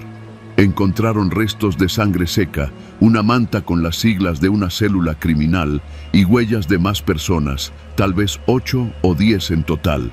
Los 2 que rescaté sobrevivieron. Uno de ellos, el hombre, me confesó desde el hospital que los habían subido en Veracruz, en un embarque clandestino. Los tenían sedados, encadenados. Cuando despertó, estaban en movimiento. Pero alguien murió de asfixia y empezaron a empujar el cuerpo para sacarlo de encima. Lograron romper parte del candado desde dentro. Fue su única oportunidad. El número 737 del remolque fue retirado. Nunca supe más del caso. La empresa me mandó de vacaciones forzadas, me pidieron que no hablara con la prensa y firmé papeles de confidencialidad. Pero desde entonces, cada que escucho golpes en la caja del tráiler, no pienso en la carga suelta. Pienso en esas respiraciones, en esas miradas perdidas, en la puerta trasera que nunca debió abrirse. Y me pregunto, ¿cuántas veces habrá pasado sin que nadie lo notara?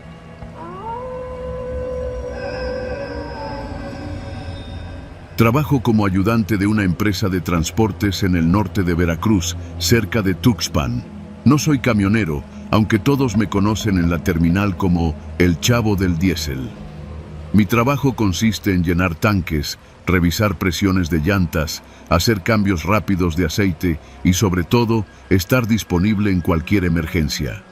Básicamente, soy un comodín. Casi todos los camioneros me respetan, casi todos. La base donde trabajo es grande, sucia, ruidosa. Las unidades llegan de madrugada, calientes como comales, con los frenos al rojo vivo. Algunos choferes son buena gente, otros no. Y hay un grupo en particular, los que se hacen llamar los de la 14, que siempre me cayeron mal.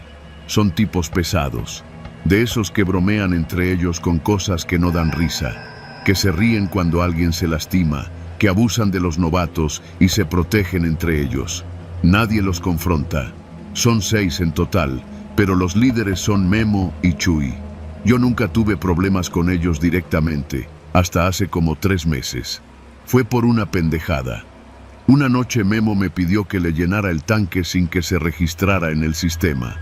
«Te toca una lana si no anotas nada», me dijo. Me negué. No era tanto por la ética, a veces sí lo hacía, no te voy a mentir, sino por el tipo de cliente que traía ese viaje. Sabía que revisaban todo. Si me agarraban a mí, me botaban. Y Memo, como si nada. El problema fue que a los 3 días alguien me robó la mochila con mi celular y mis identificaciones de la bodega. Nunca apareció. Sospeché, pero no acusé. Pasó el tiempo y los de la 14 me traían entre ceja y ceja. Me aventaban las herramientas, me hacían bromas pesadas y cuando algo salía mal, me echaban la culpa. Yo aguanté. Lo que no sabía era que me estaban cocinando algo peor. El viernes pasado, cerca de las 6 de la tarde, me llamaron de emergencia para suplir a Jorge, un chofer que se había accidentado. La empresa tenía una entrega urgente en Tampico y necesitaban que alguien llevara el tractocamión con la caja hasta una zona de transferencia. Nunca había manejado una unidad tan grande en carretera, pero tengo licencia tipo E, así que acepté. Me dijeron que todo estaba listo, que el camión estaba revisado, con la carga asegurada. Tenía que salir de inmediato. Cuando me dieron la llave, noté que la unidad era la CN844, una caja refrigerada que usualmente manejaba Memo. Me pareció raro, pero el despacho dijo que Memo había rechazado el viaje.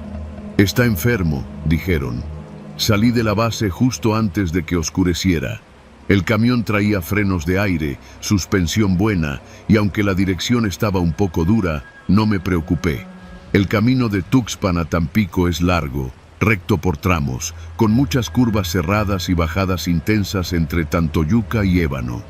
La primera parte del trayecto fue tranquila. Manejé con precaución, escuchando un corrido de fondo para mantenerme despierto. Llevaba menos de 2 horas cuando empecé a notar algo raro. Cada vez que pisaba el freno en bajadas, sentía una ligera vibración, como si algo no estuviera del todo firme. Paré a la orilla del camino, revisé visualmente las mangueras y las válvulas. Nada anormal. Supuse que podía ser desgaste de balatas. Seguí. Al llegar al kilómetro 107, justo antes de una bajada larga conocida como La Sierpe, porque hace un zigzag peligroso entre cerros, sentí el freno de motor más débil de lo normal. Bajé de velocidad, metí cambio y me preparé. Pero al empezar la pendiente, pisé el pedal del freno y no pasó nada. El pedal se fue hasta el fondo como si pisara una esponja mojada. Nada, ni un solo chasquido de presión. Intenté usar el freno de motor otra vez. Nada. Jalé el freno de emergencia y sentí un tirón breve, pero enseguida empezó a vibrar el volante de manera brutal. La caja se movía como si se fuera a voltear. No estaba bajando, estaba cayendo. La carretera se volvió un infierno. Los árboles pasaban como látigos verdes a los costados. Los autos que venían en sentido contrario se abrían, tocaban el claxon, me hacían luces. Yo solo sostenía el volante con ambas manos y trataba de mantenerme en la línea, mientras el camión botaba como un toro sin riendas. A lo lejos vi la curva más cerrada de todas, esa donde hace unos meses un doble remolque se estampó y murieron 3 personas. Sabía que si no frenaba, me iría directo al barranco. Mi única opción era tirarme contra la ladera y dejar que el terreno me frenara. Lo hice. Giré con todo, soltando el volante para no romperme los brazos. La unidad se fue contra la maleza, la caja se dobló con un estallido de fierros y todo se volvió un estruendo de golpes, vidrios, polvo y ramas rompiéndose. Cuando todo paró, estaba colgando del cinturón, con la cara sangrada por los vidrios y el pecho ardiéndome por el golpe del volante. Pero estaba vivo. La ambulancia tardó más de 40 minutos. Mientras tanto, varios campesinos que escucharon el estruendo se acercaron y me ayudaron a salir. Uno de ellos me dijo que había visto pasar el camión como alma que lleva el diablo, que pensó que iba sin conductor. Llamaron a la Guardia Nacional y mientras llegaban, uno de los campesinos me ofreció agua. Yo apenas podía hablar. Al día siguiente, ya en el hospital, llegó un supervisor de la empresa. Su cara era pálida. Me dijo que habían revisado la unidad. Los frenos habían sido cortados. Las líneas de aire estaban seccionadas con un corte limpio, como de cúter. El mecánico de planta, un tipo que me cae bien, me confesó por mensaje algo peor. No solo estaban cortados, habían disimulado el corte metiendo pegamento para que aguantara unos kilómetros y luego fallara por completo. Fue intencional. Alguien quería que ese camión no llegara. El único que sabía de ese viaje a última hora era el despacho y los de la 14. Desde entonces no he vuelto a trabajar. Estoy en casa, recuperándome.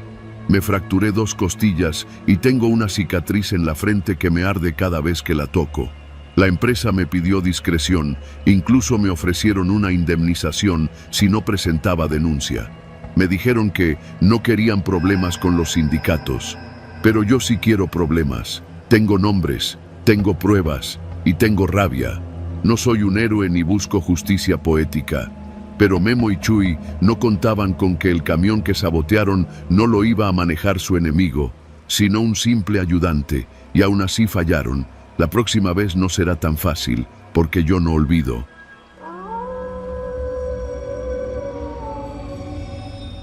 Mi nombre es Julián. Tengo 44 años y llevo más de 20 en el volante de un tráiler. He rodado por todas las carreteras del país, desde la México-Laredo hasta la del Pacífico. Pero nada, escúchame bien, nada me había preparado para lo que viví una noche en la autopista de cuota entre Puebla y Veracruz. Esa carretera me la sé de memoria, curva por curva, porque es de las más peligrosas, sobre todo con neblina. Pero esa noche, ni la neblina, ni los frenos, ni las pendientes fueron el problema. Esa noche, la última carga fue una persona viva. Todo empezó como cualquier otro viaje. Había salido del parque industrial de Cuautitlán alrededor de las 6 de la tarde, con la encomienda de llevar equipo médico a un almacén en Córdoba. Era una carga sencilla, nada del otro mundo. Lo que la hacía inusual era que debía pasar a un punto intermedio, a las afueras de Tecamachalco, para recoger una entrega adicional. Así decía el documento que me firmaron, sin mayor detalle. Lo firmó un tipo de lentes oscuros que no se quitó el cubrebocas ni siquiera para hablar. Me pareció extraño, pero no hice preguntas. Los traileros aprendemos a no preguntar cuando la paga es buena. Pasé por el punto justo antes de las 10 de la noche. Una bodega polvosa, mal iluminada, con una reja negra apenas sostenida por 2 bisagras viejas. Toqué el claxon como me dijeron y salió un muchacho flaco, con gorra y una chamarra de mezclilla, arrastrando una caja de metal. Pesaba bastante, porque entre los dos apenas pudimos subirla con la rampa hidráulica. Lo raro fue que no tenía etiquetas, ni marcas de envío, ni nada que identificara su contenido. ¿Qué es esto?, le pregunté con desconfianza. Nada que deba preocuparte, solo no lo abras, ni lo muevas. Llévalo directo a Córdoba, alguien lo recogerá en el destino, respondió con una voz seca, mientras me extendía otro comprobante de carga, firmado por el mismo tipo del parque industrial. Sellado, legal, pero todo apestaba a algo torcido. Arranqué con un presentimiento raro.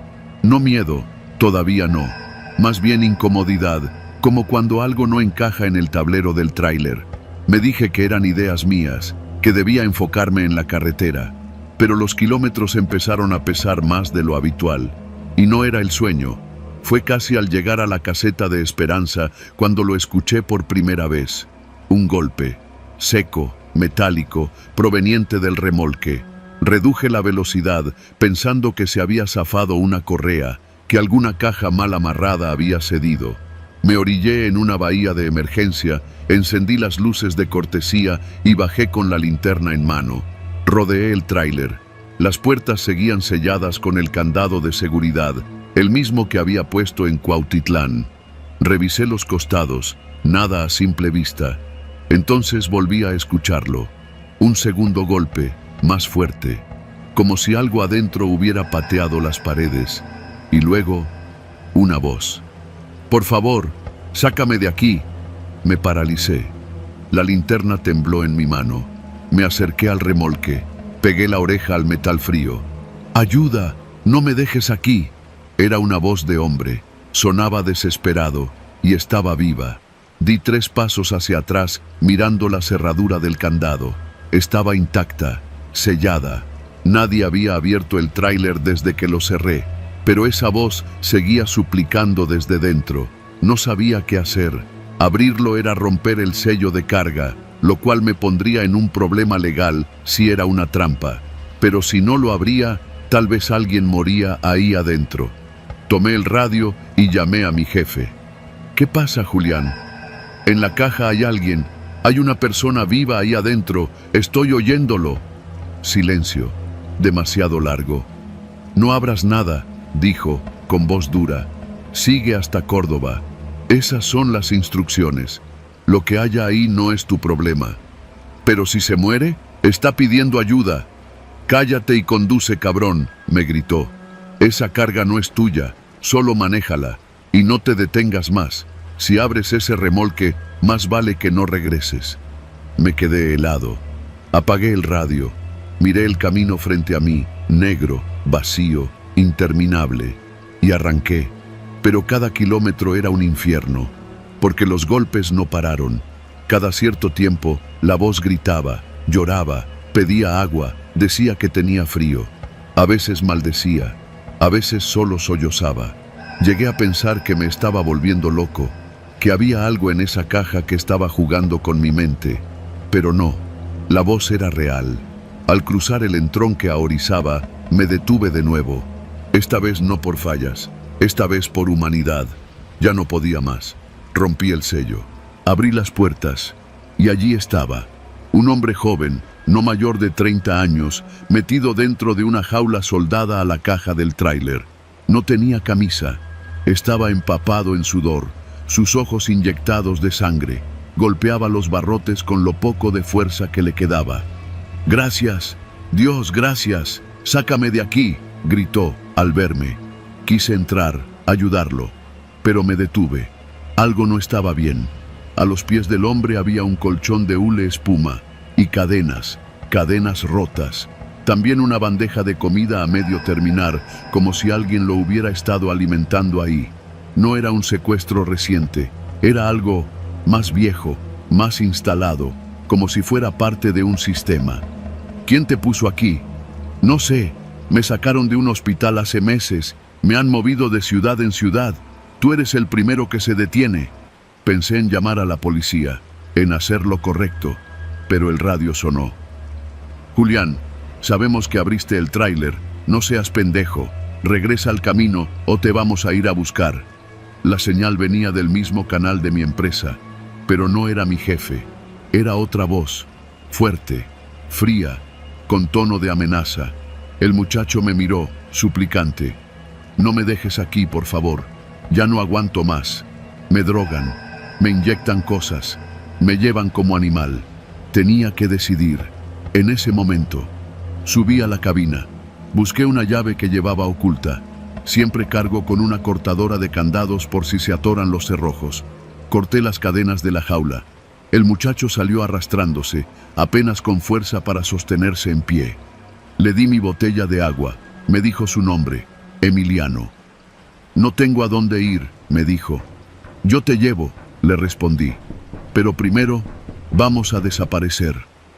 Apagué el GPS del tráiler. Tomé un desvío hacia una comunidad en las faldas del pico de Orizaba, donde tengo un compadre que maneja un taller. Le dejé la caja del tráiler con una historia falsa sobre una avería. A Emiliano lo escondí en la caja del dormilonera. Esa noche dormimos en la carretera, bajo una llovizna callada. Días después, con ayuda de mi compadre, lo llevamos a un albergue seguro. Cambió su nombre. Se fue a otro estado. Yo renuncié. Los de la empresa me buscaron. Me ofrecieron dinero para que regresara, para que olvidara todo. Les dije que no, que si volvían a llamarme, yo hablaría. Nunca más supe de ellos. Hoy manejo para mí. Camioneta chica. Reparto verduras entre pueblos de Morelos. Lo suficiente para vivir. Pero no me quejo. A veces, cuando paso por la misma carretera, veo cajas cerradas en los remolques de otros trailers. Y me pregunto cuántas de ellas llevan lo mismo. Gente, personas, vidas escondidas entre el metal, el motor y el silencio. Yo abrí una, y eso me cambió para siempre.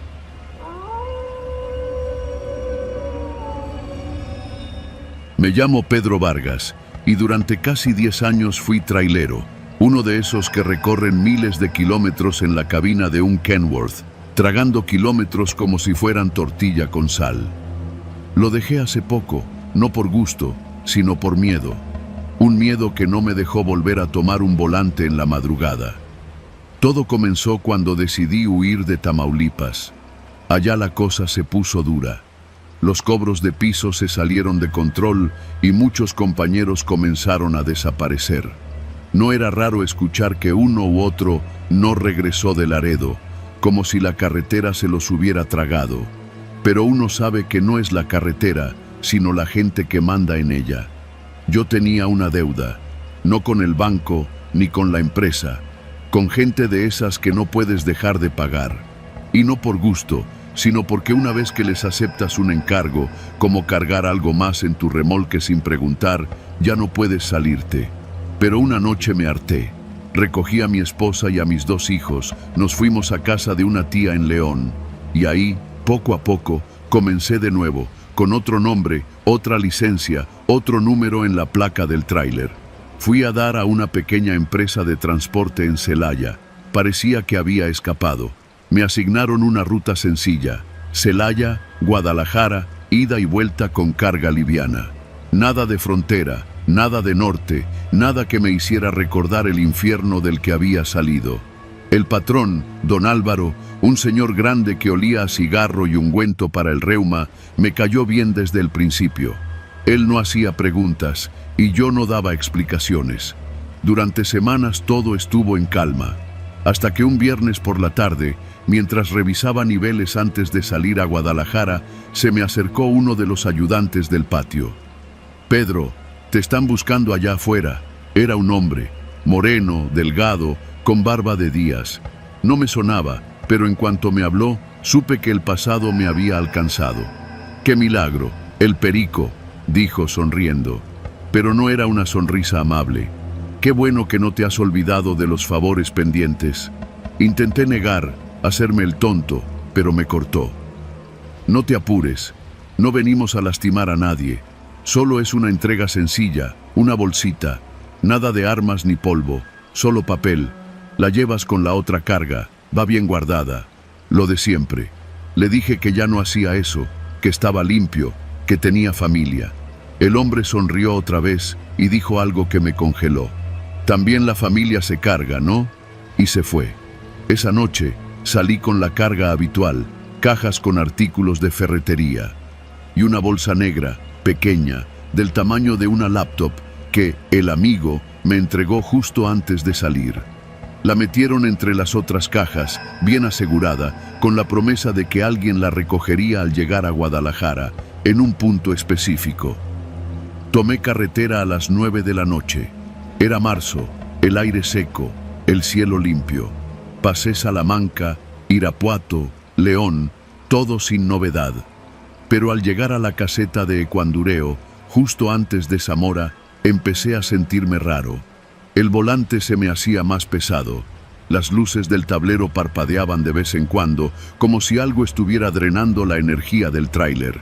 Pensé que era una falla eléctrica, pero entonces escuché un ruido. Algo golpeaba el interior del remolque. Primero creí que era la carga mal acomodada, pero el sonido era diferente. No era un golpeteo de cajas, era como si alguien rascara. Reduje la velocidad, miré los espejos. Nada. Revisé la pantalla del sistema de monitoreo de carga. Todo en su lugar. Intenté no pensar. Subí el volumen del estéreo, pero el ruido seguía, persistente, como uñas sobre metal. Quise detenerme, revisar, pero algo en mí me decía que no debía, como si algo estuviera esperando que abriera. Seguí manejando. El reloj marcaba poco más de la 1 de la mañana cuando pasé La Piedad. Fue ahí cuando lo vi. Un tráiler venía en sentido contrario. No era raro, pero lo extraño fue su aspecto, viejo, sucio, como salido de un basurero. Pero lo que más me perturbó fue el conductor. Era un hombre calvo, con la cara completamente vendada. Solo se le veían los ojos. Al pasar junto a mí, levantó la mano como si saludara o como si me señalara. Me temblaron las manos. Me detuve en la gasolinera más cercana. Apagué el motor y bajé. El silencio era absoluto. Solo el zumbido lejano de los transformadores eléctricos. Caminé hacia la parte trasera del remolque. Me acerqué con cuidado. Puse la mano en la manija de la compuerta. Y ahí lo escuché con claridad. Una voz de hombre, grave, apagada, que venía desde dentro del remolque. «Ya me trajiste, Pedro». Solté la manija. Corrí de regreso a la cabina y arranqué sin pensar. El motor rugió como si también tuviera miedo. Conduje sin parar hasta llegar a la entrada de Guadalajara. Entregué la carga como si nada. Nadie preguntó por la bolsa. Nadie vino a recogerla. Me dijeron que el cliente había cancelado, que dejara todo en la bodega. Me pagaron y me fui. Pero desde esa noche, algo me siguió. Cada vez que manejaba, veía luces que no estaban. Escuchaba voces. Sentía peso extra en el tráiler, aunque fuera vacío. Un domingo, al llegar al patio en Celaya, encontré a don Álvaro esperándome. Tenía el rostro serio. «Tú traías la unidad 109, ¿verdad?», asentí. «La vamos a dar de baja. El remolque no sirve. Huele mal por dentro. Hay manchas raras. Los otros choferes dicen que sienten cosas pesadas». Me preguntó si quería otra unidad. Le dije que no. Le di las gracias y renuncié. Desde entonces, manejo solo vehículos ligeros. Entregas cortas, de día. No cargo nada que no pueda cargar con las manos. Y cada vez que veo un tráiler por la carretera, sobre todo uno viejo, con un conductor extraño, me aparto.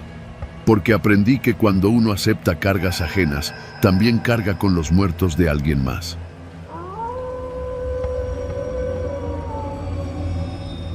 Me llamo Rodrigo Treviño. Tengo 52 años y llevo más de la mitad de mi vida arriba de un tráiler. Mis hijos me dicen que algún día me va a tragar la carretera, que un día me voy a ir en ruta y no voy a volver. A veces creo que no lo dicen en broma. Esto que te voy a contar pasó hace menos de un año, cuando me tocó una ruta doble desde el puerto de Manzanillo hasta Ciudad Juárez. O sea, ida y vuelta con doble remolque, sin compañero, porque así es esto, si aguantas, te lo pagan mejor. Me prometieron un bono grande si lo hacía en menos de 5 días, así que acepté sin pensarlo. Lo raro comenzó al segundo día. No recuerdo haberme dormido. No tengo memoria de haber cerrado los ojos ni de haberme orillado. Solo sé que, de pronto, abrí los ojos y ya estaba manejando. Y no fue como esas veces en las que te pierdes en la rutina del camino. No, esto fue diferente. Cuando desperté, el sol ya estaba bajando y no reconocí la carretera. Ni los cerros, ni las curvas, ni los pueblos a lo lejos. Revisé el tablero. El marcador del odómetro me decía que ya llevaba más de 800 kilómetros recorridos desde la última parada que sí recordaba. No sabía cómo había llegado tan lejos ni por dónde me había ido. Miré a mi alrededor buscando referencias, pero no había ni un letrero. solo curvas y curvas entre cerros secos y una antena vieja al fondo, oxidada y torcida. Revisé el GPS del celular, sin señal. El aparato de navegación del tráiler, igual, congelado desde hacía rato, como si nada quisiera decirme dónde estaba. Me empezó a temblar la pierna, no de frío, de puro coraje mezclado con miedo. No podía creerlo. ¿Me dormí manejando? ¿O qué carajos pasó? Me orillé en cuanto pude. Apagué el motor, me bajé para estirar las piernas y encendí un cigarro. Tenía la boca seca. El silencio del lugar era espeso, raro. No había un solo carro pasando, ni una troca, ni un autobús. Nada. Solo los sonidos del monte, unos grillos, el viento entre los arbustos y lo más inquietante, una especie de zumbido lejano, como un motor viejo que no terminaba de arrancar, aunque no había nada a la vista. Saqué un Red Bull de la hielera y lo tomé de golpe. Algo estaba mal conmigo. Nunca me había pasado. Nunca, en más de 20 años. Volví a subir al tráiler. Encendí el motor. Tenía que avanzar, aunque no supiera bien a dónde. Me dije, voy a seguir hasta ver un letrero, una gasolinera, un algo, lo que sea. No podía quedarme ahí. Manejé por lo menos otra hora sin ver alma alguna. Y entonces vi algo en la orilla. Una caseta vieja, de esas de vigilancia, pintada con los colores de la Guardia Nacional, pero desteñida. Había un pick-up blanco estacionado al lado. Me dio gusto. Pensé en detenerme para pedir ayuda, aunque solo fuera para preguntar por el rumbo. Me acerqué, bajé la velocidad. Cuando estuve lo suficientemente cerca, vi que el pick-up no tenía placas. El logo en la puerta estaba raspado, como borrado a propósito. Me empecé a arrepentir, pero ya era tarde. De la caseta salió un tipo. No llevaba uniforme. Tenía un chaleco antibalas y un rifle colgando del pecho. No me apuntó, pero tampoco me saludó. Solo me hizo una señal con la mano para que bajara la ventanilla. ¿De dónde vienes?, preguntó, sin rodeos. De Manzanillo, dije. Llevo carga para Juárez. El hombre me miró unos segundos sin decir nada. Sus ojos eran chicos, oscuros. Tenía la piel quemada por el sol y una cicatriz que le cruzaba el pómulo derecho. ¿Qué traes? Fertilizante y herramientas. ¿Te revisaron en Mazatlán? Me costó trabajo responder. ¿Mazatlán? Ni siquiera sabía si ya había pasado por ahí. En ese momento me di cuenta de algo peor. No recordaba las últimas 20 horas. Mi silencio lo puso tenso. ¿Todo bien, patrón? Sí, mentí. Perdí la señal del GPS. Me vine por donde me marcaba el sistema. Pero creo que me desvié. Él no dijo nada por varios segundos. Luego asintió lentamente, como si entendiera algo que yo no. Siga derecho. Cuando vea una curva doble, tome la segunda salida. Va a salir a carretera federal, pero no se detenga ahí, ni aunque vea gente, ni aunque lo paren. ¿Entendido? Tragué saliva. Sí. Suerte. Volví a acelerar, sin mirar atrás. Sentí que me observaba por los espejos. El miedo se me fue metiendo en el pecho como agua fría. No era la primera vez que me encontraba con alguien armado en la carretera, pero había algo en ese tipo, en la manera en que hablaba, como si supiera que yo no estaba ahí por accidente. A los 20 minutos, llegué a la curva doble, tal como me dijo. Y sí, en la primera salida vi lo que parecía un retén improvisado. Una camioneta cruzada a media vía, gente parada con armas y chalecos. Pero no eran militares, eso lo notas de inmediato. Me pasé de largo sin frenar. Por el espejo, vi que uno de ellos alzó el brazo como para señalarme. Pero nadie me siguió. Tomé la segunda salida. El camino era más angosto, lleno de baches. Pero unos minutos después, vi la gloriosa señal verde. Carretera Federal 16, rumbo a Chihuahua. Quise gritar de alivio. Pasé las siguientes horas recuperándome del susto, tratando de poner en orden mis pensamientos. Y fue ahí, en ese tramo rumbo al norte, cuando noté algo más. Mi libreta de registros tenía un hueco. No era solo que no recordaba las últimas 20 horas. era que en los papeles tampoco existían. Había una hoja arrancada. Yo nunca arranco hojas de esa libreta. Jamás. Cuando entregué la carga en Juárez, todo estaba en orden. Nadie me dijo nada. Me firmaron, me pagaron, pero la sensación de que algo raro me había pasado no me dejaba en paz. Desde entonces empecé a poner cámaras internas en la cabina, no para grabar el camino, sino para grabarme a mí mismo, lo que hago, lo que digo, lo que duermo. No me ha vuelto a pasar algo así, pero te juro que no hay noche en la que no me despierte pensando en esos 800 kilómetros de los que no tengo recuerdo.